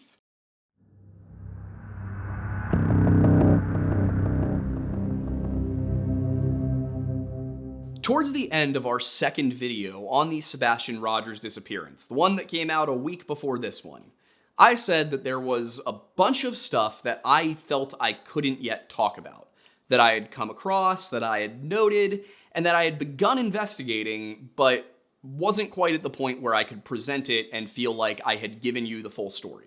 And when I said that, what I had in mind were accusations from some people against other people involved in the story. I was thinking about, different accounts of court battles that I needed to make sure I could nail down who was telling the truth about which situation. Basically, while we had established in part 2 that Chris Proudfoot absolutely has been lying since the start of this investigation about a number of different things, there were other factors that I needed to consider before fully putting the spotlight on the Proudfoot family. Essentially, I had a whole bunch of threads, but I had yet to follow them back to the source. Well, one of those threads that I did not weave into part 2 was a quote that Chris gave when he was asked about an accusation that he had verbally abused Sebastian's paternal grandmother. Now, silly me, I did not actually put the exact citation in line in this script, but I believe this was from either the March 3rd or March 17th interview with Duchess. And what Chris said was this: to clear up her statement about me being verbally abusive to her, unfortunately, she's not going to tell you the full story. But there's always, remember, 3 sides to the truth: hers, mine, and the truth in itself. So you can figure it out, me and the grandmother had a conversation. And this all stems back to an incident that a family member did that, as the parents, we had consulted with law enforcement about something. They recommended not doing it. Lo and behold, something happened and something was done against what we decided. I reached out to the mom, Katie, and I asked her for help during that conversation. Some accusations got flung in my direction and toward my wife, which the mother or the grandmother actually doesn't have the whole story. She has never once sat down with me, my wife, her son, Seth, and gotten the full truth on everything. She's only heard one side of the story, and I can promise you, I've got text messages, and I'm not afraid to show them. I'm not afraid to screenshot them and let the public see it. Now, I will say, unfortunately, none of this has to do with the investigation of our son, but yes, we had a heated discussion. Now, that entire statement is very vague. It's a weird statement. It's a non-answer, because the question he was asked was basically, did you or did you not verbally abuse Seth Rogers' mother? Chris turns it around, he makes himself the victim, he says that there's a whole bunch of things that, oh, she's never asked, she doesn't understand, she won't let me explain. But if you'll notice, Chris doesn't explain anything. And this is something that I looked at, something that I pointed out in part 2 in the video about how Chris just lies constantly. Chris has a habit of, when asked certain questions, not answering them. Giving an answer, but avoiding any actual information being given. And while Chris said in this statement that he could prove what he was saying, that he had the screenshots, he had the text messages, as far as I'm aware, he has never released them, even months later. So to be honest with you, I think that the reason that Chris avoids giving out actual information and the reason that he so often lied is because if he were to tell the truth about most of these questions, it would reveal the biggest lie of them all, which is what he said at the end of the quote. This has nothing to do with the investigation of his son. And throughout what remains of this video, it is my intention to give the police the tools they need to verify whether or not I am correct. Now, I do want to be clear before we get into the meat of this video. It is not my intention to claim that I have proven anything. I am not intending to make a statement of fact that Chris Proudfoot knows what happened to his son. It is my sole intention with this video to present the evidence I have collected and my analysis, my opinion of what that evidence suggests. While I will give statements of fact in this video, they will be supported by something concrete. So if I say something's factual, it's because I was able to dig up the facts behind it. I was able to provide a court record, a transcript, an interview statement, something like that. But the overall message of the video, that is my opinion based upon those facts. If I say something untrue in this video, this is me telling you right now that it is not because I deliberately gave you false information. It is because I had bad information. That said, I am fairly confident in what I've accumulated here, and by the time you will be seeing this video, all of this will have been forwarded to the appropriate authorities.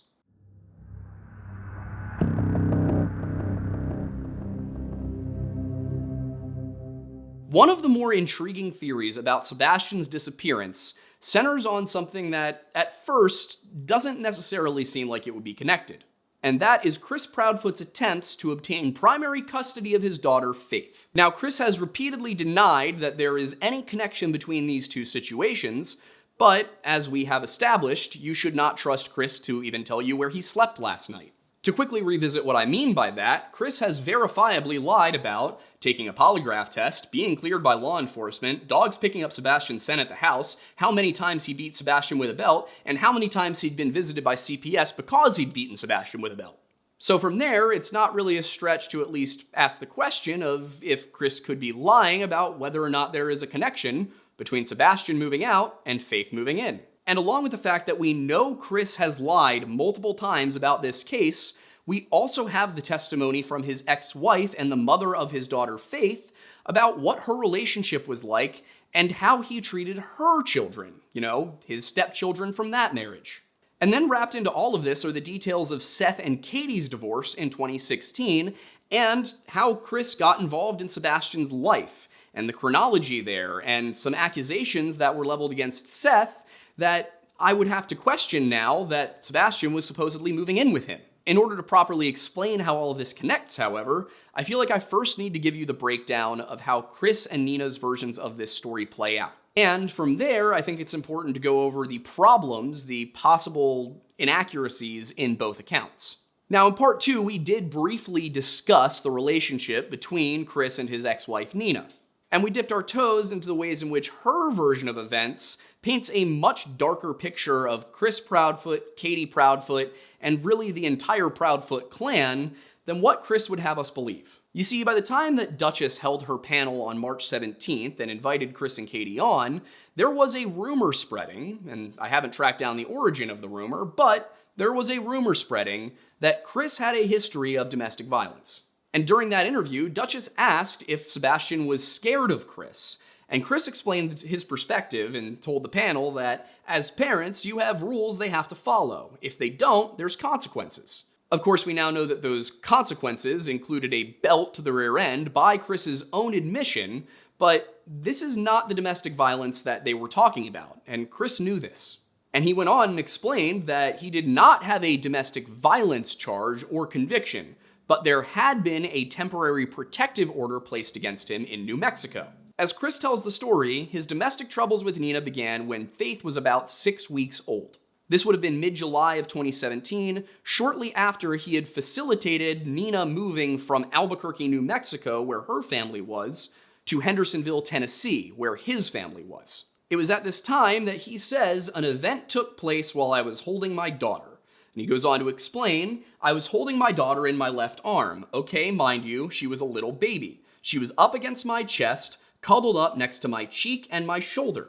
And he says that Nina approached him and accused him of having an affair based on a text message she'd seen. Chris said that the text came from a coworker who he not only was not engaged in any kind of relationship with, but who was also not into men.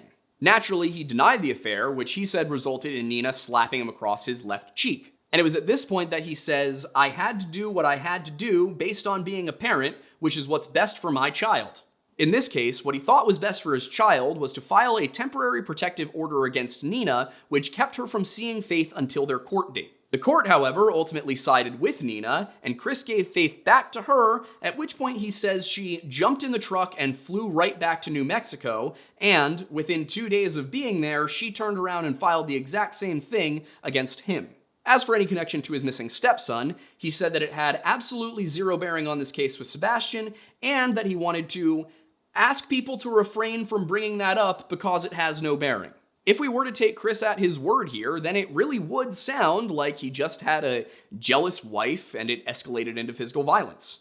But after seeing how easily lies seem to roll off his tongue, I simply was not going to take him at face value. Thankfully, a man by the name of Trevor Lee was able to get Nina to sit for an interview, and she had a lot more to say about her past and present relationship with Chris. I should say, before going into this, that I'm not intending to present Nina's version of events as any kind of absolute truth. I'm simply going to tell you what it is that she said about her relationship with Chris. And then when we get to the end, I'll go through and tell you what I was able to verify, what I was not able to verify, what turned out to be actually contradicted by the evidence, and I'll then explain how this connects to Sebastian. Not only is there considerably more to the story about the specific incident Chris referenced when Nina tells it, but the details of how Chris is alleged to have behaved towards her and her children, in my opinion, closely echo his situation with Sebastian, and to the extent that they feel too similar to not be connected. Nina's version of the story started with meeting Chris on a dating app or dating website when she was a 35-year-old single mother of 2, and he was a thrice-divorced sailor living on a naval base in San Diego.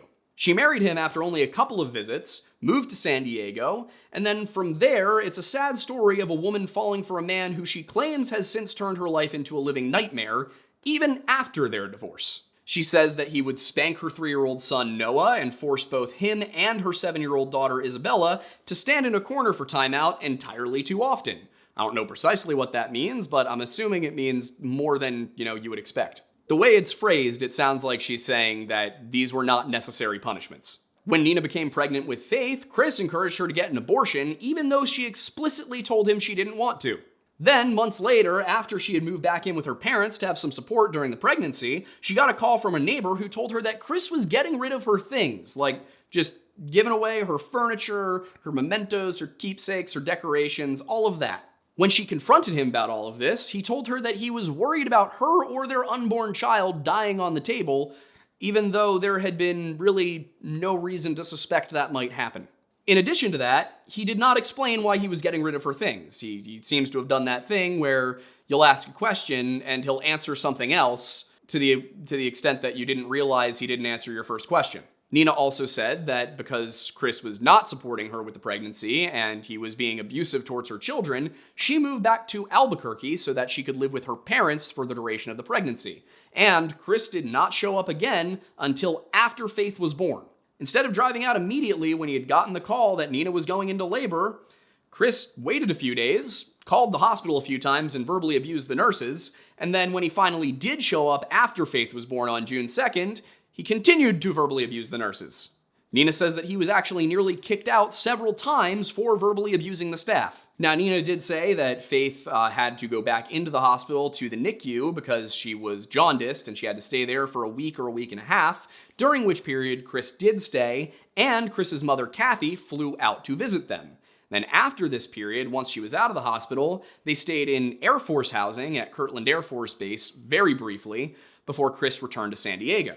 Nina seems to imply that after giving birth, she wanted to move back in with her parents, but Chris didn't want to do that, and that's why they ended up on the Air Force Base. I should also mention that Nina claims that while living in Air Force Base housing, Chris was abusive towards Faith even, and that he threw her car seat while she was in it onto a coffee table. Why did he do this? It was because Faith was crying. Why was Faith crying? It was because he had allowed her car seat to bump into a wall. As I said, he did not stay in New Mexico for long, but only a few days after he returned to San Diego, Nina says that she called him and suggested that she move to Hendersonville. Nina says that at the time, she did not understand where this suggestion had come from, as she already had a support system in Albuquerque. But after some time, she says she formulated an idea. She thinks she knows what happened here. As I said, while Faith was in the NICU, Kathy flew down, and she also brought, I believe, Chris's uncle, a man by the name of Duran. And it's Nina's belief that it was at this time that the three of them made a plan. But at the time, Nina was still taking care of her newborn daughter, who was, again, in the neonatal ICU, so she wasn't paying a ton of attention to any machinations going on in the background. So, despite a sense of unease with the entire arrangement, Nina moved out to Tennessee and spent the first month living with Kathy and Chris's stepfather, Terry Bowersox, or it might be Bowersox, for about a month until the apartment that Chris had rented for them was ready. Now, working out a timeline for all of these events was a little bit difficult, but Nina says that Faith was born June 2nd, that Chris stayed for about a week or so afterwards, and that Kathy came to pick Faith up to take Faith specifically to Tennessee a few weeks after that. And then Nina made her way out to Tennessee. So it seems like mid to late July that they made the move. During that time, Nina says that living with Chris's stepfather was uncomfortable, and that Terry and Kathy would always bicker at each other, and she'd be bickering with Christopher, and my kids were a problem, an issue, it was always something. And that kids always being an issue thing did catch my eye because of something else that she said, which is that she needed to get a job while she was there, because I guess Chris's military salary, after nearly 20 years in the Navy, somehow was not paying for their expenses. Nina says at a few different points in her story that Chris was not paying for anything, that she was using her own savings, that she was using the money she got from her job. For the moment, that's neither here nor there, and we'll come back to it. The point is that while she was at work, Michael Proudfoot and Linda Proudfoot, Chris's father and stepmother, they offered to watch the kids. But Kathy did not want Faith going to stay with Michael and Linda during the day. So Kathy offered to watch Faith. In fact, according to Nina, Kathy insisted upon watching Faith. So if Nina is to be believed, then the Proudfoot family, whether you're just going to put it on Kathy, or if you're going to claim that Michael and Linda were in on it, the Proudfoot family deliberately separated Faith from her brother and sister at one of the most crucial bonding points in that baby's life. In addition to this poor living situation, Chris's behavior only deteriorated after the move, with Nina claiming that at one point he backhanded her daughter Isabella so hard, reminder, Isabella's about 7 or 8 at the time, so hard that her lip bled.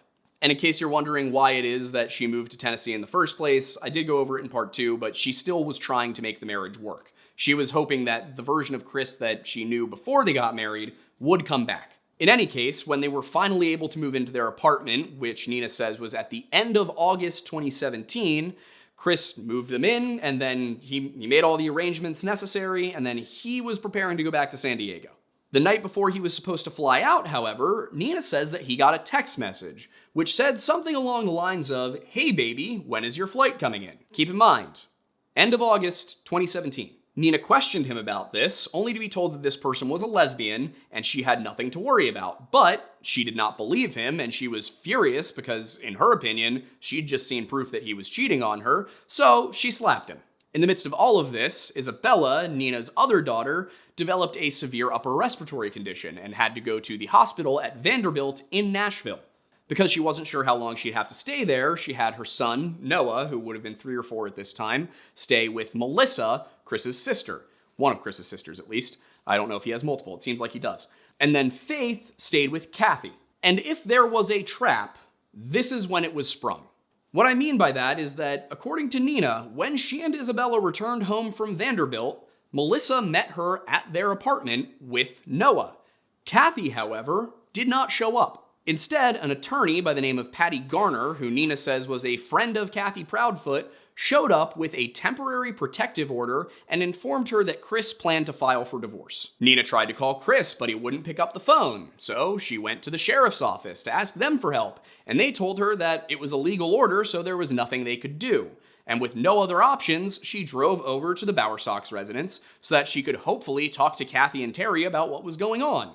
As she did this, hoping to have some backup, she kept Linda Proudfoot, Chris's stepmother, on the phone. But when she approached the door, she says that Terry answered and told her to get off his f***ing property, and then threatened her with a black and green baseball bat.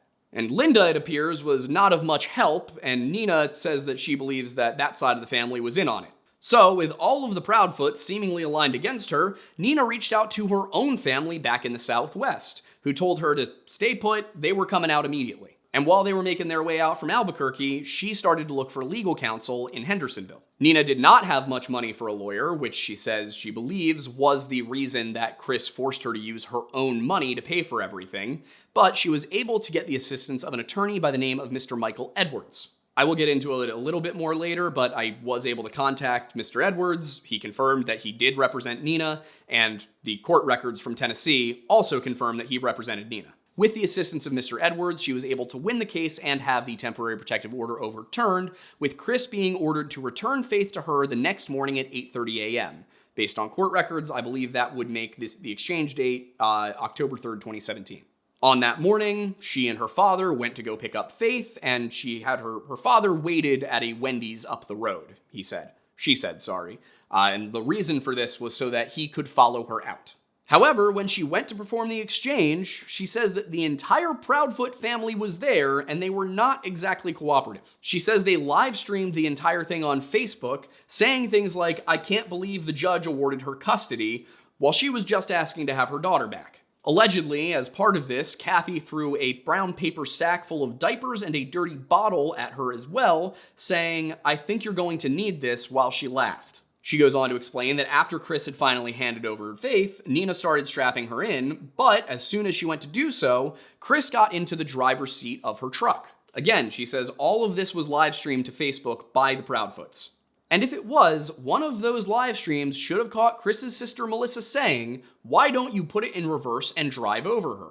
Nina says she scrambled to get her kids out of the car, and just as she got Faith out, Chris did in fact put the car into reverse and begin driving backwards. She and her children then attempted to escape into the sheriff's office, but she says that nobody would let them in until Chris came up behind her, and then they walked all of them inside. And while there, she says that she and her kids were kept in a back room with the lights turned off, and that as she was trying to call her attorney, Kathy took the phone and disconnected the call. As for how she got out of this situation, apparently she was able to speak to Edwards long enough that he was able to explain to the sheriff's department that if this were to get out, it would be really bad for Chris's military career, so they should probably let her go. But again, if Nina's story is to be believed, the ordeal was not over, because allegedly, Chris's family got in their cars as she was leaving the sheriff's office and chased her and her father down the interstate at 80 to 90 miles an hour. And it seems she at least believed she was being chased long enough that they didn't even feel safe stopping when they got to Little Rock, Arkansas, and they drove all the way through to Albuquerque, New Mexico in one day. And upon her arrival there, Nina immediately went to the courts, and the New Mexico records confirm this, like October 4th. The New Mexico records say that she filed a TPO, and she filed for divorce.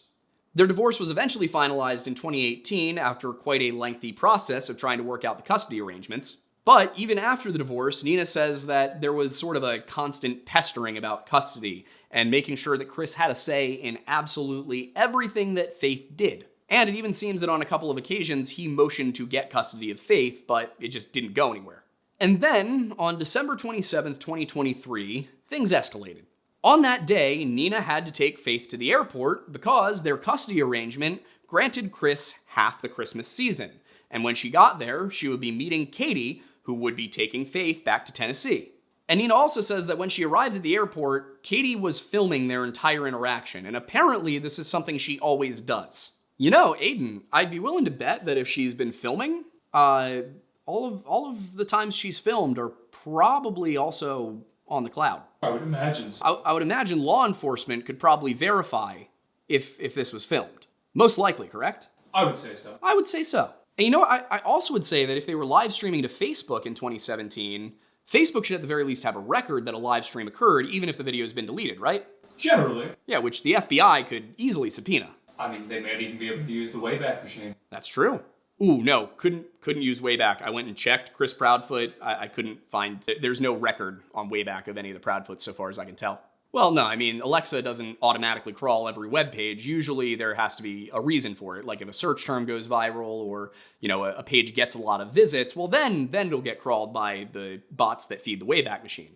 But in this case, you're not going to be able to see anything unless there was a reason to archive it. And when it comes to private Facebook pages or personal Facebook pages, there's generally not a ton of reason to do so. But, you know, to take us back into where we were, which is the fact that, or I guess the allegation that when Nina took Faith to the airport on December 27, 2023, Katie filmed the entire interaction, and then after Nina had handed Faith over to Katie, a man approached her as she was getting into her car and had some papers in his hand, and he said, "Are you Nina Gomez?" And when she said, "Yes, I am," he attempted to hand her the papers and say, "You've been served."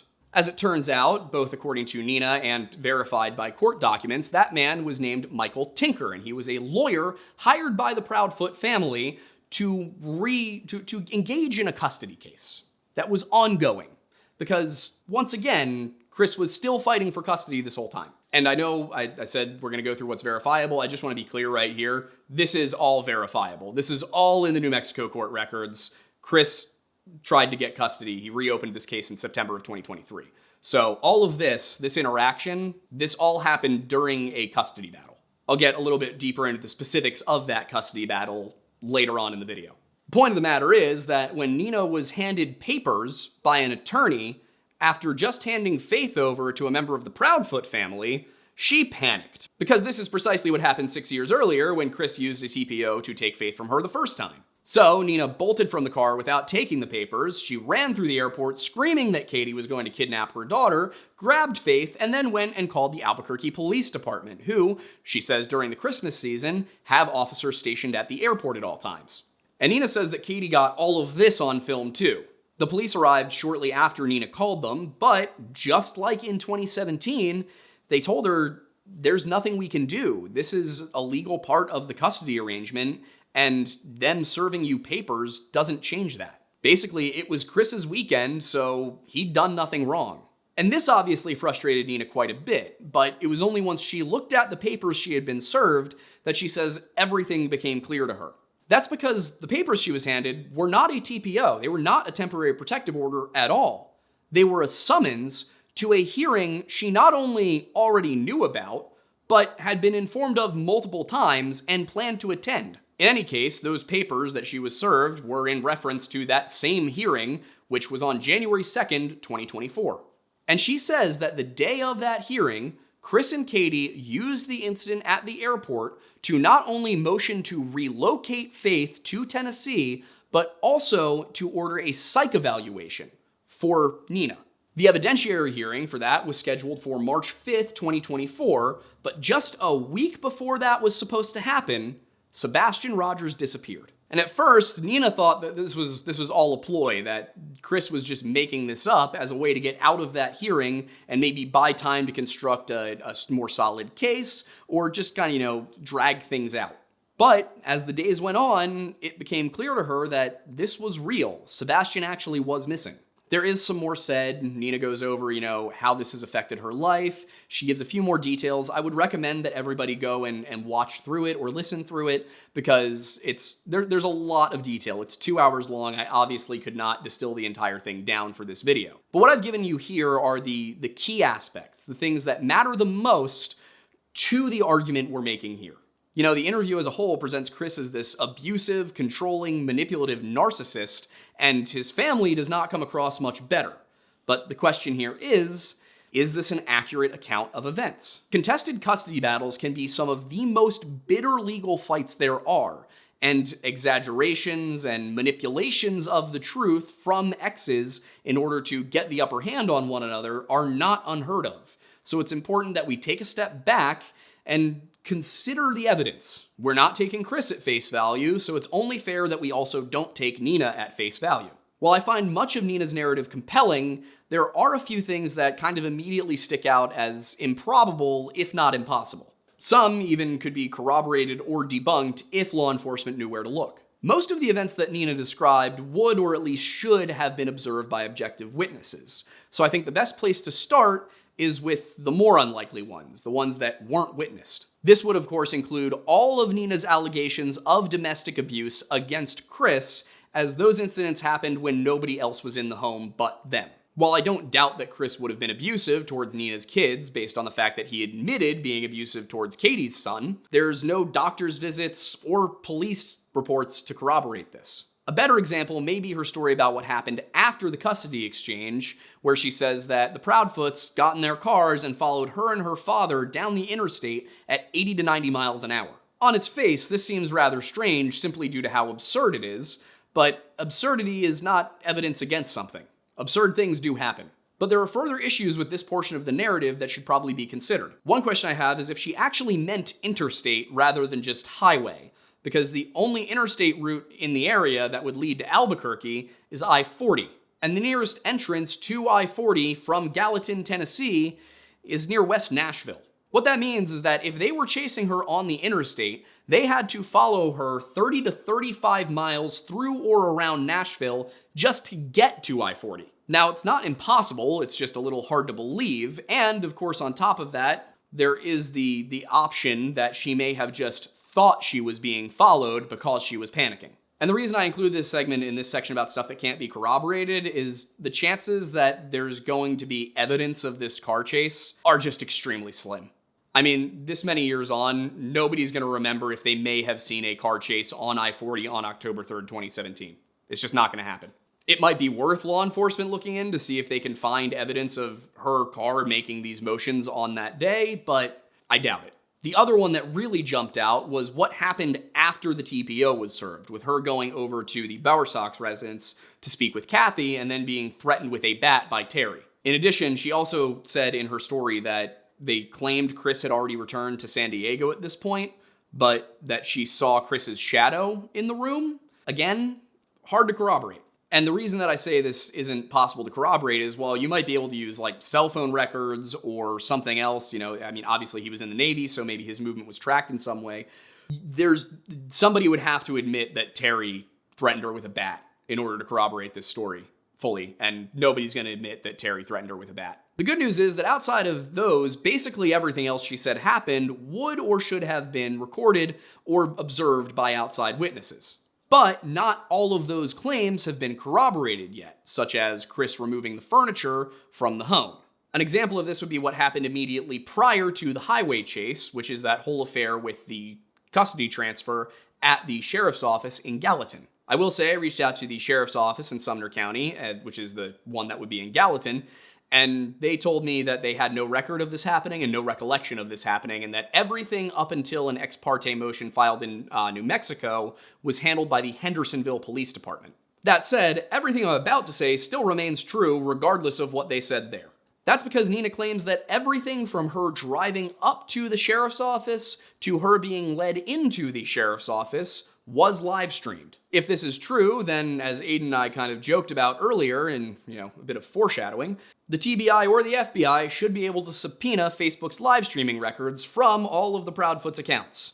At the very least, they should be able to confirm whether or not any of those accounts live streamed on that date and at that time, and in addition to that, unless those live streams were deleted afterwards, then they may be able to actually verify what happened. If there aren't any records of live streams, then obviously that's not great for Nina's account of events, but it's possible she just misunderstood what they were doing when they were holding their phones up. Thing is, if this did happen at the Gallatin Sheriff's Office, then the Sheriff's Office, you would assume, would have security cameras looking out at the parking lot that should have witnessed this happening. And they should have had security cameras that witnessed her being led inside and kept in a back room. Of course, that requires those videos also not being deleted. But if there's a chunk of security footage missing from between 8 a.m. and 10 a.m. on that morning from the sheriff's office, I would argue that's suspicious as well.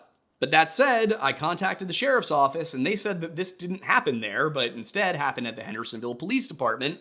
And if it happened at the Hendersonville Police Department, well then the same rings true. There should be security footage of this. Now, directly connected to this part of the claim is the part of the claim where she was shuffled into the back room with the lights off, all of that. I did call her lawyer, as I said. It took me a while to get him to open up to me at all. He did not want to talk to me. He's probably got a whole bunch of calls from journalists over the last few months and did not want to talk to another one. But after basically proving to him that I knew the details of the case as well as I possibly could, he opened up a little bit and he told me that he had no recollection of that phone call, of telling the police that this would be bad for Chris's career. Actually, we never got that far in the conversation. He had no recollection of this at all. He did not recall the phone call. That said, he did not impugn Nina's reputation. He did not say that she was lying. He just said he had no recollection, and he felt the need, unprompted, to tell me she's a good woman. Like, I did not ask, what's your opinion of Nina? He just said, she's a good woman. But like I said, all of this, based on how many cameras should have been involved, should be corroborable without any statement from anybody. Going back to that overall category of verifiable yet uncorroborated claims, I think that Nina's story about the airport also kind of falls into this category. And that's primarily because there's been no evidence presented to the public to back up her claims. That said, I really have no reason to doubt this part of the narrative based on what I've learned overall about the Proudfoots, and obviously there's more coming in this video, so that stuff too. I have no reason to doubt that she's not telling the truth, and that does appear in the court records. that a psych evaluation was requested and that it was requested after this all occurred. So I think that one would be pretty easy for law enforcement to verify if any of that happened. Airports are some of the most closely monitored places on the planet. So if this happened, the law enforcement can absolutely determine what went on here. That said, just because the overall story of what happened at the airport may be true, I am a little curious about some of what Nina said because there are a few contradictions, such as who went to the airport with her. She only names her boyfriend Wayne, her son Noah, and her daughter Isabella as accompanying her and Faith to the airport, but then she also said something that implied her mother was there too. Specifically, that was, and oh my god, my mom, like the first thing she thought was like, and Wayne thought it was like, oh my god, Nina's going to just lay her out. Again, could be misspeaking, could be her misremembering the events, but either way, it would suggest that she's not a perfectly reliable narrator, and that should be factored in when considering her allegations. And that's in addition to the conflict of interest. But before I go any further in this, I just want to be clear about the reason I formatted this way, the way I organized things, because I have no intention of saying that Nina is lying. I have no evidence to suggest that Nina lied. I just wanted to point out that there are some places where her story may have holes. Whether those holes are a result of lies or just misremembering, as I said, I have no evidence to say. You know, she's only made, so far as I can tell, the one appearance, whereas Chris has made numerous, and the only reason I was able to really pick up on Chris's lies was because they showed up as he did more interviews. Fortunately, there are some things about her story that can be verified without needing to wade through any hearsay. Chris presented his relationship with Nina as very much like Katie's with her ex-husband, and said, "We have a great relationship with each other," while Nina clearly described the opposite, and the evidence is on her side. The court records from New Mexico show a clear and consistent pattern of Chris Proudfoot motioning to modify custody with clear resistance by Nina, and there is no such history of custody battles between Katie and Seth. I know using that quote as an example may seem like a reach, and if it were not part of a larger pattern of dishonesty, I probably wouldn't even mention it. But it is part of a larger pattern of dishonesty, and the lie is relevant. In addition, there is a contradiction between Chris and Nina's version of events, which on its face may seem insignificant. But it tells us that, for whatever reason, Chris is not telling the truth about the timing. When Chris told the story, he said that Faith was 6 weeks old when Nina slapped him, and he filed for the TPO immediately. Since Faith was born June 2nd, 2017, even if we give Chris, 5 to 7 weeks as a bit of a buffer, this means that he could only have filed that TPO between July 7th and July 21st. Nina, however, said that this happened after Chris moved them into their apartment in Tennessee at the end of August, and that she was only served with papers after returning from Vanderbilt in September. In this case, there is no he said, she said. This is a legal proceeding, and it's present in the Tennessee court records. Nina was not served with a TPO in July when Faith would have been 6 weeks old, nor was she served in August, which could be perceived as immediately after this. Chris filed for that TPO on September 14th, 2017, when Faith was over 3 months old. Chris either waited a full 2 months to file the TPO, in which case he lied about filing it immediately, or he lied about how old Faith was when the incident occurred. This isn't to say that Nina can't be lying about anything, because she could be. The important part here is that we now know that Chris is willing to lie about his history with Faith, and that he definitely lied about the timing of this TPO. The question is why, and how does that connect to the disappearance of Sebastian Rogers?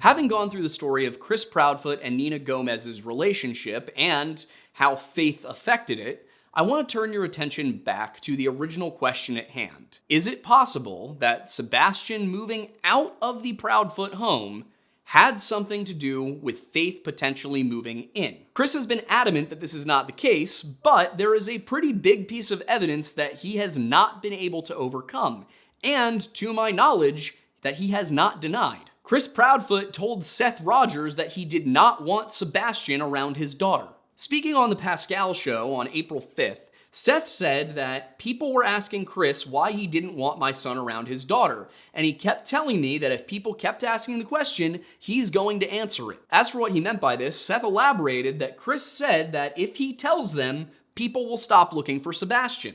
Pascal then clarified, "So you're telling me that he looks at Sebastian like some kind of predator?" To which Seth simply replied, "Yeah." As for why, Seth tied it to something that happened to Sebastian under Chris and Katie's watch while they were still living in San Diego. Seth mentioned during a few different interviews that when Sebastian was 8, Chris and Katie left him alone with a 13-year-old boy, and as a result, Sebastian had his innocence taken from him. He used more explicit terms at other times, but I'm sure you can grasp what I'm suggesting here. Seth went on to explain that he felt that Sebastian had not received the proper kind of care or counseling, and that as a result, he hadn't properly processed or recovered from the traumatic experience. "My son is a victim," he said, "and if victims don't get the proper help, they repeat because all of a sudden they think it's normal. And studies show that victims of childhood sexual abuse will go on to become offenders themselves." So Seth is completely right about this. He continued, "My son's autistic, and if he doesn't get the proper help, we don't want him to become that. And there's multiple different ways, but if you're not certified in the proper way to get him help, you're just going to make it worse." And the implication here, while never explicitly stated, is that whatever therapist or psychiatrist he was seeing did not have the correct credentials or training for this kind of trauma. Pascal was understandably confused as to what Sebastian had done to cause Chris to see him as, quote, some sort of monster, and Seth explained that Chris doesn't see him as innocent because Sebastian had done some questionable things. In Seth's opinion, these were more issues of Sebastian having autism and not understanding social cues or personal boundaries. So the things that Sebastian was doing, according to Seth, were more along the lines of, while in the men's room, revealing a certain part of his anatomy and asking other men what theirs looked like, which Seth said was innocent kid stuff, probably not the best terminology, but with autism, he's not really wrong. You know, I'm sure there are other people here watching that remember in grade school that, you know, sometimes the autistic kids, especially back in the 2000s when this stuff wasn't nearly as well understood or normalized, sometimes would pull their pants all the way down in the bathroom. I would be willing to bet just about every guy who went to public school has experienced that. It was never a predatory thing. It was not understanding that that's not what you do at that age or in public. In any case, so far as Seth was aware, Sebastian had never done anything like this to Faith, who he says Sebastian saw, or sees, if we're being optimistic here, as a younger sister. And this was confirmed in Nina Gomez's interview. Both Nina and Seth told separate interviewers that Sebastian and Faith had a normal sibling relationship, and they talked to each other on FaceTime, even though they weren't blood relatives. They just saw each other as siblings. And as I said, to my knowledge, Chris has not denied this conversation with Seth taking place, nor has he made a statement contradicting Seth's claims. Katie, on the other hand, has. Her response, however, was a Facebook comment that said that the boy who assaulted Sebastian was not 13, that they did not allow Sebastian to be abused, and that he did get help. What she didn't do was clarify the boy's age, which makes me think that he was probably closer in age to 13 than to 8. She also didn't name the therapist Sebastian was seeing, nor did she give any indication of what that therapist's credentials were. On the other hand, she did admit that Seth was involved in the therapy. And in my opinion, that actually makes Seth's argument stronger, because if he was involved in the therapy, then he is familiar with the treatment and has every right to believe it was inadequate. In addition to that, rather than clarifying anything that she said about the situation, she added that Seth was banned from the base for his violent tendencies, and then she said something weird. According to her, Sebastian was seeing therapists to help him with trauma from Seth's abuse and the trauma from being assaulted by this child. That part struck me, because there appears to be no record of Seth ever abusing Sebastian outside of his 2016 divorce proceedings with Katie Proudfoot. You may recall that earlier in this video, I implied that certain aspects of Nina's account of her relationship with Chris closely mirrored certain actions, certain things that happened during Seth and Katie's divorce. I've been unable to find the court records from those proceedings, but what I have been able to find is a set of documents from that period, in which Katie makes some allegations, and Seth responds. For some background, Katie and Seth were married on June 21st, 2008, and Sebastian was born on December 7th of that same year. The circumstances of how they met are a little murky, as are the details of their marriage, but what I do know is that on February 26, 2016, exactly 8 years to the day before Sebastian went missing, Katie filed for divorce. On August 29th of that year, Katie had forcibly removed Seth from the home via a temporary restraining order, on the basis of a number of allegations. Listing Sebastian as a protected party, Katie accused Seth of physically abusing Sebastian, writing that since returning from deployment in December, I have witnessed a multitude of events from Seth. Among these were claims that she had seen him hit Sebastian in the head, neck, and back, and grab him with both hands, lift his entire body up, slam him down, and then proceed to beat him. In addition, she said that Seth, on many cases, whipped him with a belt, not paying attention to where he was hitting because he was so angry. She also wrote, neighbors informed me that during my duty days, the days she had to be on base, they have seen Sebastian on multiple occasions coming outside the house crying and looking for his dad. And this was allegedly because Seth had been gone for long periods of time, and neighbors had to tell Sebastian to go inside and lock the door, but none of them called CPS. Along with the allegations of physical abuse, Katie also accused Seth of inappropriate sexual behavior. Specifically, she said that Seth would on a regular basis just walk into the living room and get naked, not caring that Sebastian sees this. There were also claims of emotional manipulation on Seth's part associated with their divorce and Sebastian's anxiety over his parents splitting up. Apparently, Seth would tell Sebastian, this is all because mommy doesn't want to love daddy anymore. Katie was the one who filed for divorce, just to be clear. That is in the San Diego court records. I was able to find that. In addition to all of this were assertions that Sebastian's teachers were uncomfortable with Seth and requested that the principal be present during any meetings involving him. She said that while they were explaining Sebastian's condition to one of his teachers, which included fluid on his brain, a pocket of fluid on the right side of his brain, Seth became irritated with Sebastian and hit him on the head in front of a faculty member. She claims that after she criticized him for this, he told her it wasn't that hard and that people need to stop telling him how to raise his son. There were also claims about CPS and social workers being involved, with Katie saying that Sebastian was very afraid of his father. She said both she and the social worker had witnessed events like Sebastian waking up in the middle of the night kicking and screaming, and that once at school he wet himself and was terrified of what would happen if Seth found out. Sebastian was also supposedly afraid that Seth would beat him if he made a mistake, though Katie did not elaborate on what kind of mistakes these would be. She did say that she had arranged for Sebastian to see a therapist because of this trauma, and even said that Sebastian was suffering from PTSD related to this abuse. Finally, she accused Seth of manipulating her communications and preventing her from speaking to anyone, including her own family, without him listening in. It may be that that was put in there to explain why she hadn't told anyone about the abuse, why she hadn't sought any sort of outside help, because to this point there had been no police reports, no doctor's visits, nothing. Altogether, it paints a pretty dark portrait of Seth, but not one without some questionable claims, which is why there is a process before a temporary restraining order becomes a domestic violence restraining order. As part of that process, Seth submitted a response to Katie's allegations, in which he denied some things and argued that others didn't warrant a domestic violence restraining order, the hearing for which was set for September 16th, 2016.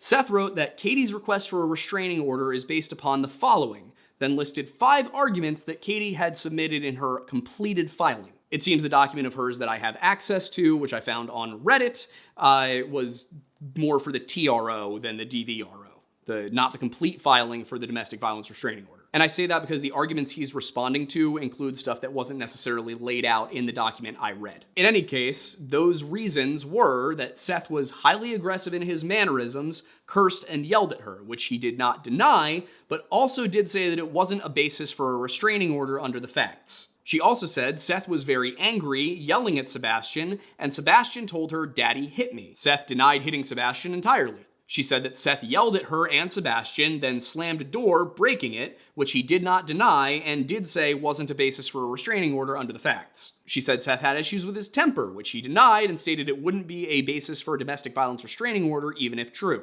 And finally, she said Seth was using drugs, which he denied and stated that it wouldn't be a basis for a DVRO even if true. And then following that, he said, as a result of these baseless allegations, I respectfully request the court deny Katie's request for a permanent domestic violence restraining order in full. There is no basis for her claims, and she fails to prove conduct under the Domestic Violence Prevention Act that would justify a restraining order. A lot of people on Reddit and YouTube noted that this seems like kind of a it didn't happen, but it's okay if it did sort of thing, but I read it as Seth covering all of the legal bases. This was likely not just Seth writing this document, it was likely Seth and a lawyer. So him saying, I didn't do it and it wouldn't be basis even if I did, in my opinion, seems like it's probably the lawyer saying, hey, also point that out. Or perhaps the lawyer is the one who did the final edit of the document anyway.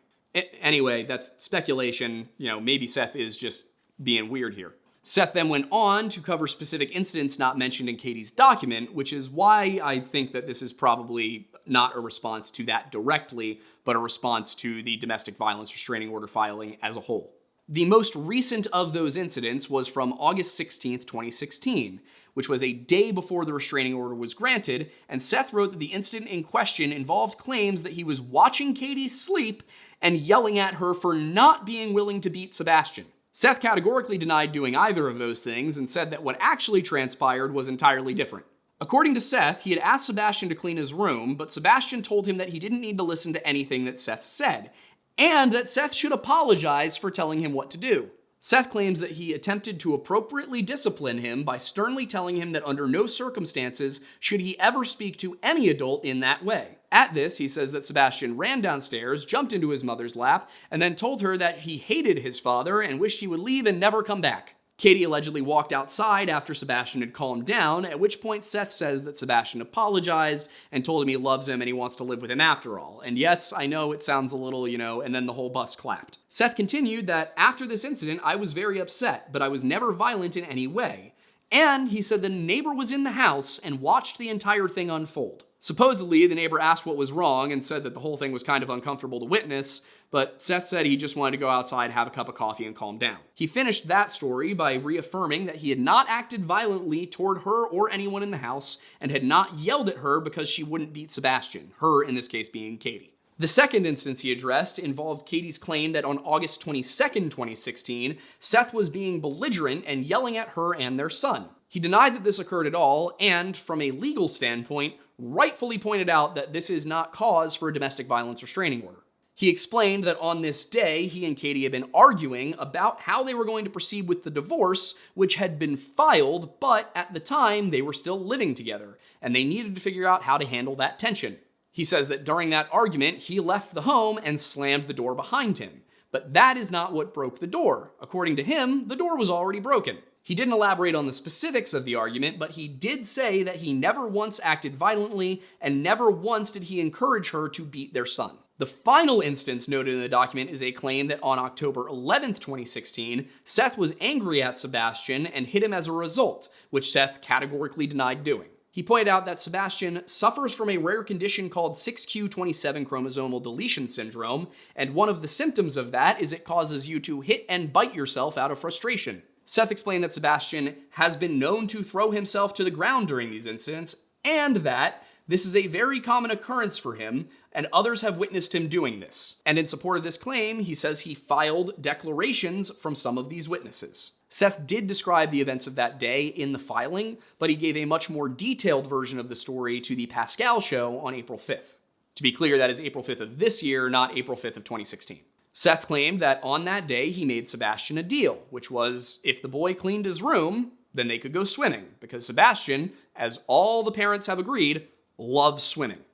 Seth said that he went off to go play a computer game, and that every 30 to 45 minutes he would go and he would check up on Sebastian, but at no point had Sebastian cleaned his room. He also clarified that only he and Sebastian were in the home at the time because Katie was already down by the pool with some of her girlfriends.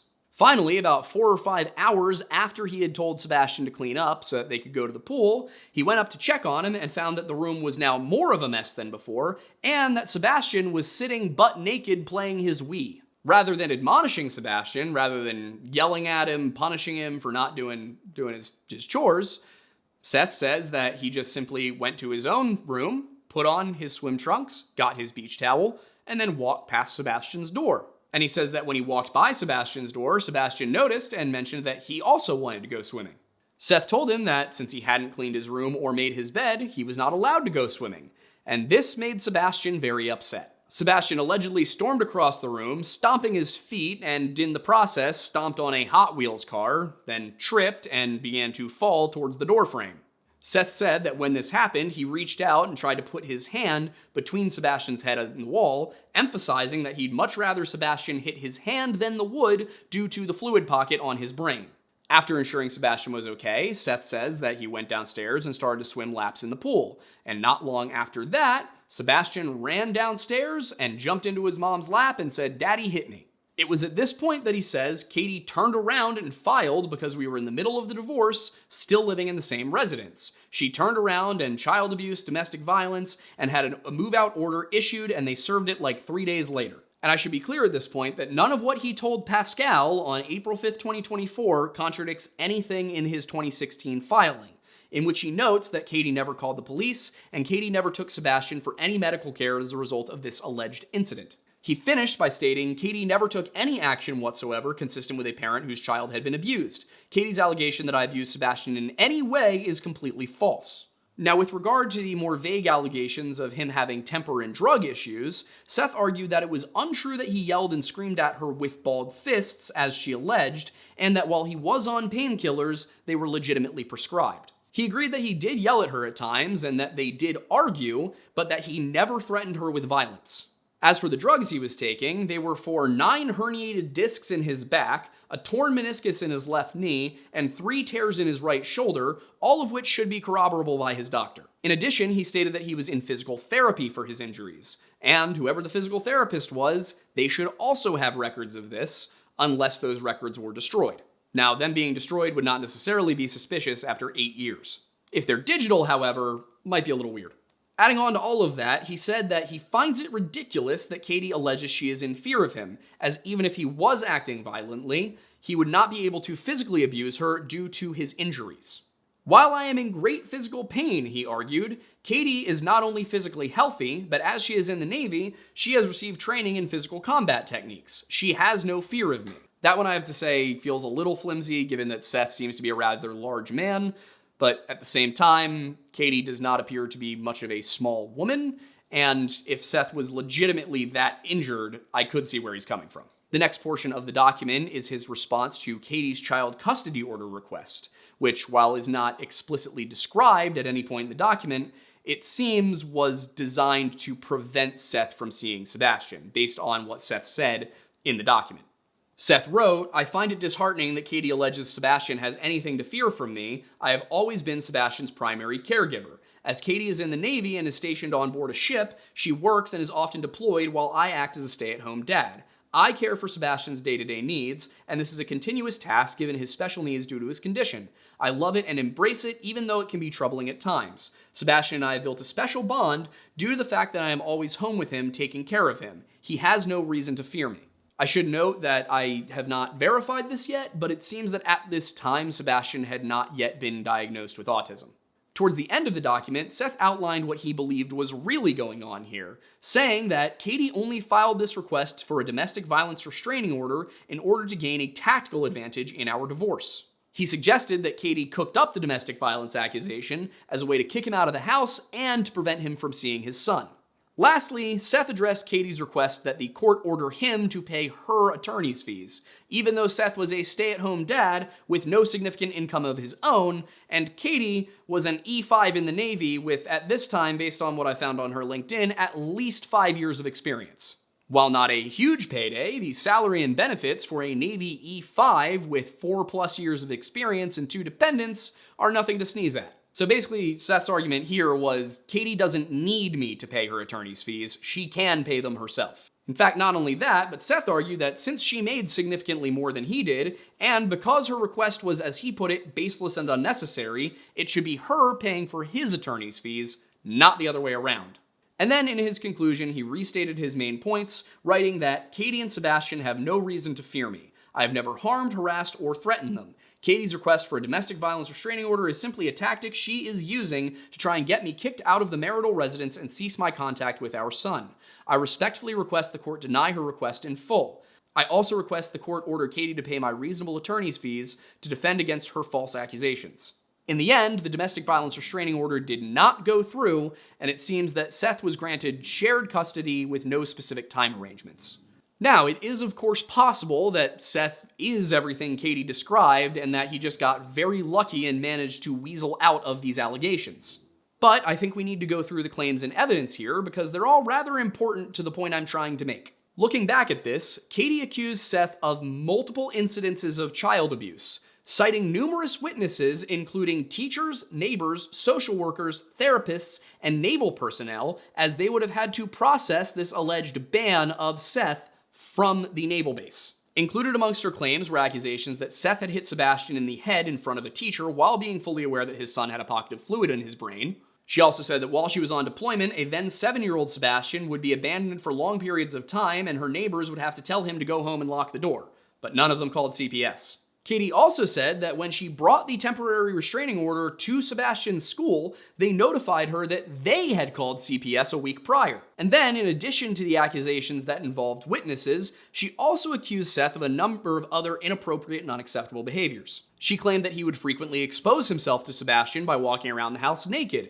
She said that Seth would get angry at their son, throwing him to the ground and beating him, and that he would at times whip him repeatedly with a belt. And when it came to Seth's behavior towards her, she accused him of threatening her with violence and preventing her from seeking help or communicating with her family. The problem is that when I see all of this laid out, even if we totally ignore Seth's version of the story, it seems utterly impossible to me that she could be telling the truth given the outcome of the case. Considering the number of witnesses she claimed to have, her behavior in the 9 months between returning from deployment and filing for that TRO, and the resources she had through the military, it just doesn't add up. Seth was a stay-at-home dad while she worked on a military base, so she had plenty of time away from Seth in a place where he could only access with her permission. Due to that, I don't see how she could claim that Seth was preventing her from communicating with friends and family. Even if he was monitoring her calls and texts, she could have easily used a computer at work. Then there's the allegations of Seth abusing and abandoning Sebastian, which were supposedly witnessed by a teacher and by neighbors. Despite this, the court did not grant Katie a domestic violence restraining order, when testimony to these claims certainly should have won her the case. Finally, while not a claim with witnesses, there is the fact that she accused Seth of picking Sebastian up, throwing him to the ground, and then proceeding to beat him. Now keep in mind, this was not listed in the domestic violence restraining order petition. So this happened before August. This happened a while ago. However, she didn't file a police report, didn't take Sebastian to the hospital, and did not request a temporary restraining order at the time that this supposedly occurred. Instead, she waited several months and then chose to file for a TRO when Sebastian claimed Seth had hit him at a time that she did not witness it. So just to be clear here, when Katie actively witnessed Seth picking up an 8-year-old with a fluid pocket on his brain, slamming him to the ground and then beating him, that was not enough for a temporary restraining order. However, when Sebastian, clearly completely fine, ran downstairs and claimed he'd been hit at a time when Katie was not there to witness it, that's when she chose to file the order. To top all of it off, if this were true, then Katie's recent decision to allow Sebastian to move in with his father full-time would be remarkably irresponsible, if not criminally negligent. And yet, according to Chris, Katie, and Seth, the plan was, in 2024, for Sebastian to move in with his father full-time. So in 2016, Seth is a horribly abusive person who is a danger to Sebastian, routinely beats him, does things that arguably could kill him given his condition, yells at him, screams at him, just all around horrible person, horrible parent. But in 2024, he's fine. Like I said, it's possible that Seth just got really, really lucky, but from what I'm seeing, it seems that nobody was able to offer convincing testimony in support of Katie. And that's not the only thing I found odd about her claims. You see, as I went through the allegations, I started to see a pattern in what Katie said and did about Seth's alleged abuse. Katie said that Seth hit Sebastian with a belt. Katie took out a TRO, which is something Chris did. Katie said that her ex-spouse was unstable, which is something Chris did. So why is that relevant? Well, that's what I've been working towards this whole time. If you take Chris, Katie, Nina, and Seth's stories all together, then I think there are some questions worthy of further investigation by the authorities.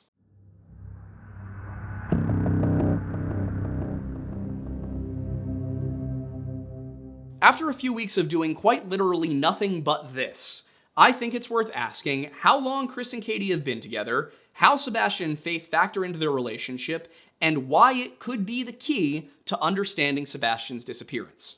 In order to understand how all of this fits together, however, I think we need to start by laying out the complete timeline of events, beginning with Chris and Katie being stationed at the same base in December of 2015. After that, Katie filed for divorce from Seth in February of 2016 and a temporary restraining order against him in August of 2016. Meanwhile, Chris married Nina Gomez in the summer of 2016, and she became pregnant that September. Shortly after that, Nina moved home to Albuquerque, and she claims this is because Chris was not supporting her and encouraged her to get an abortion. Then, Chris was allegedly caught disposing of Nina's things in mid-April of 2017, and this was supposedly witnessed by his neighbors. Faith was born in June of 2017, after which Chris suggested that Nina move to his hometown of Hendersonville.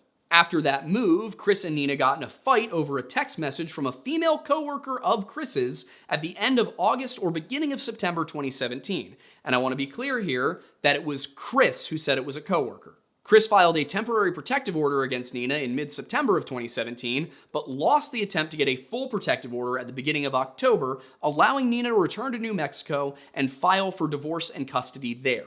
We also know, based on their own words, that Chris and Katie were living together at the time of Sebastian's assault by that older boy, which can only have occurred in 2017 because Sebastian was 8 at the time. Chris and Nina's divorce was finalized in August of 2018, and Chris almost immediately filed a motion to sanction Nina for allegedly not following the agreed-upon parenting plan in October of 2018. Nina then motioned for permission to relocate within the state of New Mexico on April 12th of 2019, and Chris motioned to prevent it. Possibly as a result of whatever happened during those proceedings, on August 21st of 2019, Chris was ordered by the court to take 24 hours of parenting skills classes, as well as 12 hours of high conflict behavior skill training, which he objected to on September 3rd. So just to be clear here with the timeline, on August 21st, 2019, Chris received a court order saying he needed parenting skills classes.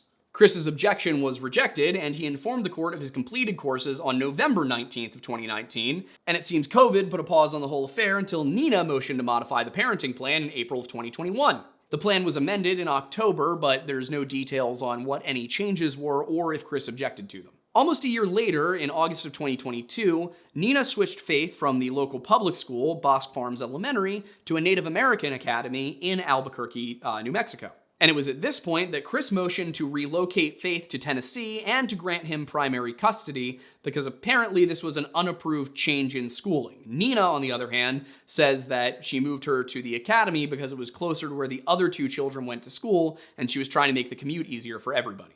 After both sides presented their cases for why this was bad versus why this was good, it seems that the court sided with Nina yet again. Interesting little tidbit about this is that about a month after Chris motioned to get full custody of Faith, he closed on the current Proudfoot home in Hendersonville, Tennessee.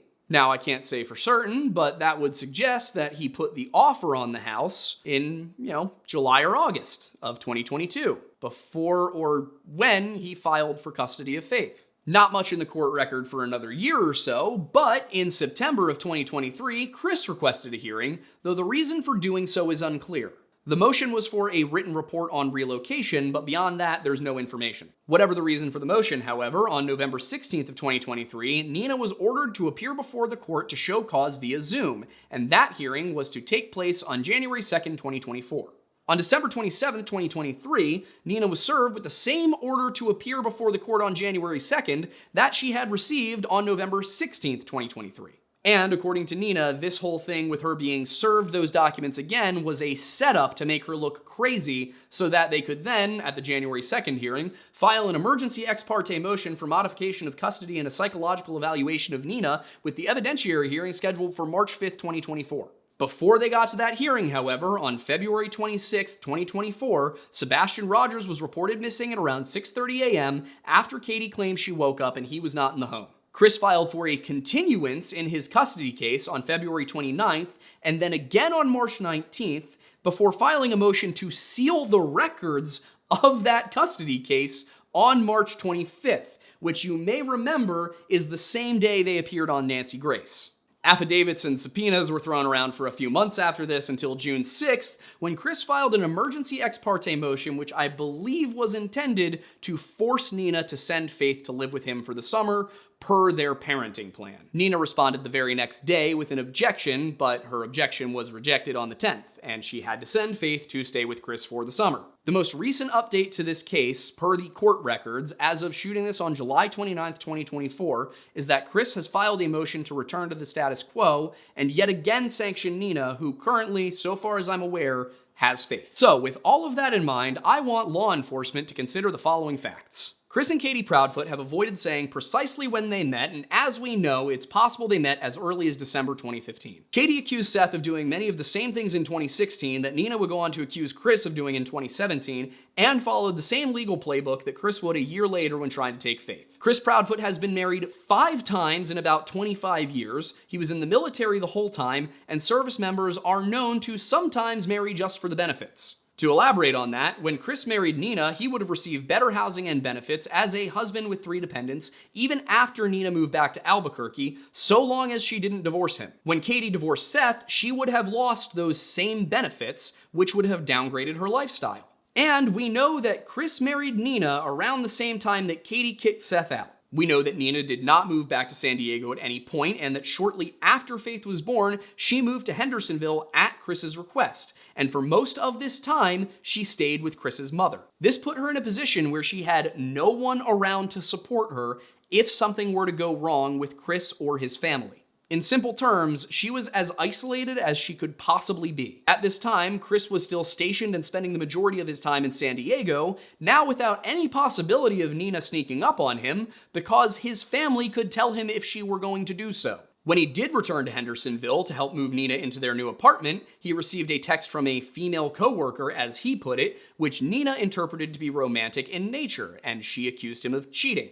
Now consider that Chris was in the Navy and stationed at a base in San Diego, and Katie was in the Navy and stationed at that same base in San Diego, meaning she could be considered a female coworker. As we addressed, Chris has been extremely cagey about when he and Nina met, but I think we can triangulate it. And here's how we do that. Chris said he'd been around for half of Sebastian's life at a time when Sebastian had just turned 15, which gives us a window of 7 to 8 years, or 6 to 9 if we're being generous. Seth said that when Sebastian was assaulted, Chris and Katie were living together at the time, which is something that the Proudfoots have confirmed in several interviews. Seth also said that Sebastian was 8 when the assault happened, which means that it must have happened by the end of 2017. On top of that, we know that sometime between mid-July of 2017 and the end of August 2017, Chris received a text message from a female coworker that Nina interpreted as cheating. If we put all of that together, then Chris and Katie started living together before December of 2017. And based on the fact that Chris allegedly received this message at the end of August 2017, it seems very likely to me that Chris and Katie began dating before Chris even filed that TPO against Nina. We also know that after the custody grab failed and Nina filed for divorce, Chris spent the next several years pestering her in court over every little thing and filing for primary custody multiple times. And since we know that Chris and Katie began living together at the very latest in December of 2017, we also know that Katie has been a parent in Chris's household since that point, and therefore she must have been involved to some extent in this custody case. She must have been an active participant of some kind. That is to say, at the very least, she was aware of these court proceedings. Now, if you recall that weird, vague story that Chris told from the very beginning of this episode, all of that seems to have happened sometime after the Proudfoots moved to Hendersonville, so that's probably between 2022 and 2024. They may have returned to Hendersonville as early as 2022, but that's the earliest I can confirm that they were there. In any case, when that Duchess panel asked Chris if there was a reason he wouldn't want Sebastian around his daughter, he told them, "There's some things that can be spoke of, and there's some things that will not be spoke of, and personal issues inside my family are strictly that they have no bearing on this investigation. The cops are well aware of everything involving specifics, and that's quite honestly, I know this is going to sound snarky and rude, but it's really nobody's business as to that because it has no bearing on this case. Okay, and for the record, I will say this, all 3 parents have an agreement and we all understand this. That was not an answer to the question, but thankfully Chris did tell us that all 3 parents understand this, and Seth told us that Chris didn't want Sebastian around his daughter. I would be willing to consider this is kind of a he said, she said thing, if not for the fact that Chris all but admitted to it by describing an entire incident involving the cops and family members while actively shipping Sebastian off to Seth as he's vying for custody of Faith. Just to be clear, Chris most recently began making moves to get custody of his daughter towards the end of 2023, which is around the same time that he approached Seth and suggested Sebastian move in with him. We also know that Nina's story about what happened at the airport is at least somewhat truthful, because the court records show that there was a motion for a psych eval against her, paired with custody changes. To my knowledge, the Proudfoots actually haven't denied any of Nina's claims, though it is possible, if unlikely, that they're unaware of them. And in case Chris happens to be watching this, I'm perfectly willing to be completely wrong about you. In fact, I'd love to be, but you have some explaining to do. And finally, we know that the Proudfoots left town in the middle of the search after what has all but universally been described as a lackluster effort to find their son. And on top of that, we know that Chris has lied so very many times. Anyway, now that I've put all of that out on the table, I'm realizing how aggressively convoluted the whole thing is, and I'm just hoping that I've been able to lay it out in a way that makes sense for you. Now, for the last couple of weeks, I have been telling you guys that I have a hypothesis, and I have been sitting on it and not releasing what it is. And some people in the comments understandably asked if I was ever going to give the hypothesis, or if I was just going to keep saying I had one so that we could draw out as many views from this case as possible. I am assuming those people are not familiar with our channel. That said, I understand where they're coming from, and I was being legitimate when I said that I was holding off on it because I wanted to compile as much as I could first so that I would be confident about what I was suggesting. I am now finally mostly confident in my hypothesis. So without anything further, here's my hypothesis. Call me crazy, but consider the following scenario. Chris Proudfoot married Nina Gomez for the benefits and had no intention of living with her. At some point during their marriage, possibly even prior to it, he began dating Katie Proudfoot. Chris was upset when Nina got pregnant because that meant a commitment beyond a legal contract. When she decided to have the baby anyway, Chris decided he wanted to keep his daughter but not his wife and made arrangements to separate them. He had Nina move to Tennessee in order to both isolate her from her family and surround her with his, and to ensure that the courts would be more favorable to him as a local. He then waited until an opportunity arose to separate Nina from Faith and filed the TPO, assuming that the justice system would side with him, but he miscalculated and lost the case. Then, at some point during the last few years, something occurred with Sebastian that made Chris distrust him enough not to want him around Faith, and maybe interfered with his attempts to get custody. And that is where I get stuck, and I'm not sure how to progress without further answers from law enforcement or more research into the interviews given by the Proudfoots. But I find it extremely unlikely that Sebastian left the house on his own, barefoot, into the cold, based on the fact that he notably hated walking barefoot outdoors, and dogs were unable to track a scent just hours later. If he didn't leave barefoot, then he may have left wearing shoes, but that doesn't explain the decision to leave into the cold without his phone or his Nintendo Switch. And there's also the fact that not a single camera saw him. That would suggest to me that he left in a car, but he certainly didn't drive, which means someone must have driven him. There are very few people that Sebastian would trust enough to get into a car with, and even fewer people who had access to the home. Sebastian had no contact with anyone but approved adults, so we're talking about somebody who must be very close to him, and likely very, very trusted by Katie and Chris. So aside from Seth, his father, it seems like the only people who would have access to Sebastian at this time would be his own family. And after looking through everything, while I'm not going to say that we can rule out Seth being abusive in the past, I think we can rule Seth out as a suspect in this case. Is it possible that someone, be it Katie, Kathy, Melissa, or any other member of the Proudfoot clan, spirited Sebastian away in the middle of the night to hide him somewhere? Or maybe Sebastian never made it home that night at all, since the last time anyone other than family saw him was as they were leaving dinner Sunday night. I doubt Katie wanted her son dead, and I don't think that she would stand by Chris if Sebastian was, which means that kidnapping by family is, so far as I'm concerned, the most likely scenario. But why?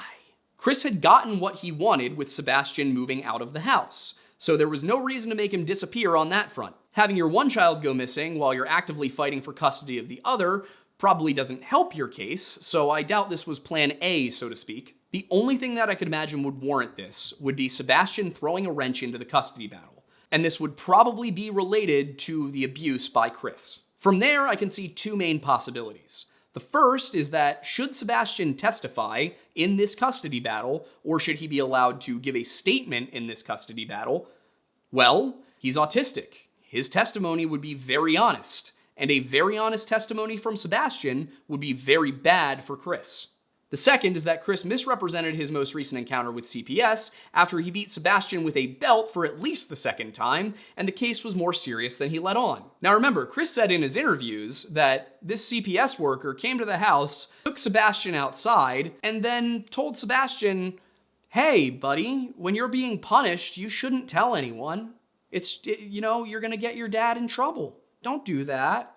Don't report when you're being punished." A lot of you rightfully noted that the way that Chris described Sebastian's conversation with that caseworker did not sound like any caseworker you'd ever heard of, and I have to agree. So just really quick, let's go back and take a look at what Chris said his encounter with that CPS worker was like when Sebastian was 15, okay? She's like, "Oh, hey," I'm already, don't. She's like, "Don't tell me anything, but I'm gonna tell you what I know happened." And I said, "Okay." She goes, "Boom, boom, boom." She told me exactly what happened. I said, "Yes, ma'am." She goes, "Oh my God." I said, "Yes, ma'am. This is how it's been." Sebastian thought by telling on me, making it sound like I was so horrible, that I was gonna get in trouble over something stupid. It was like, "No, Sebastian, you got punished, man. You got punished." And he was like, but, and I was like, "You got punished." And the lady took him outside. She goes, "Sebastian, just because you get in trouble and you get punished, you need to understand when you go and say things about people and you lie and you fabricate things and you make it sound worse than what it is, sir, you can get in trouble for that." So we had that happen. The lady was like, "I am so sorry." I said, "No, he's just a child. He's upset is what it is. I'm okay with it. He set that back down on the dinner table and was like, 'See, eat your food.' And we went back and everything's been fine." By the way, he also said that this was the second time they'd had that specific caseworker. And here, where was it? So he shows, he makes the report. They come to the house, and the lady who comes to the house is the same lady she's had a case before. Now, mind you, he said that there was only one incident with a belt and CPS only showed up once, but that's neither here nor there. We know he's a liar. But so the CPS worker shows up a second time, and as we all know, social workers are always very quick to be very friendly to parents the second time they're called to that house. In case it wasn't clear, we're into the pure speculation part. So, not buying that one. We already know that Chris has lied about CPS. Why would he not lie about what happened when CPS came to the door? The only way the report from that CPS visit gets out there is if the police charge the Proudfoots and they use it as evidence in a trial, or if a CPS caseworker working out of that office were to leak it. So yeah, I would not be shocked at all if Chris lied about that encounter. It just would not surprise me. But the question then is, would missing child look better than abused child to a custody court?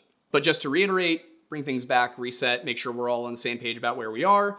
The suggestion was that maybe that CPS visit was a little bit more serious than he let on, and he did not want the New Mexico courts finding out about it. Would CPS or the custody court be less concerned about a missing child than an abused child? I frankly do not know, and it's not a question I ever thought I'd have to ask. But also, how would that work once the case is over? I mean, does he miraculously appear back in Hendersonville and, tragically, due to the trauma and his being autistic, he goes nonverbal and refuses to talk about anything that happened, and then they just kind of send him on his way? Now, of course, I have to remind everybody that this is a hypothetical scenario that I feel is possible based on the evidence that I have accumulated and presented. My sole interest is to explain my findings in the hopes that they may lead to new avenues in the search for Sebastian Rogers.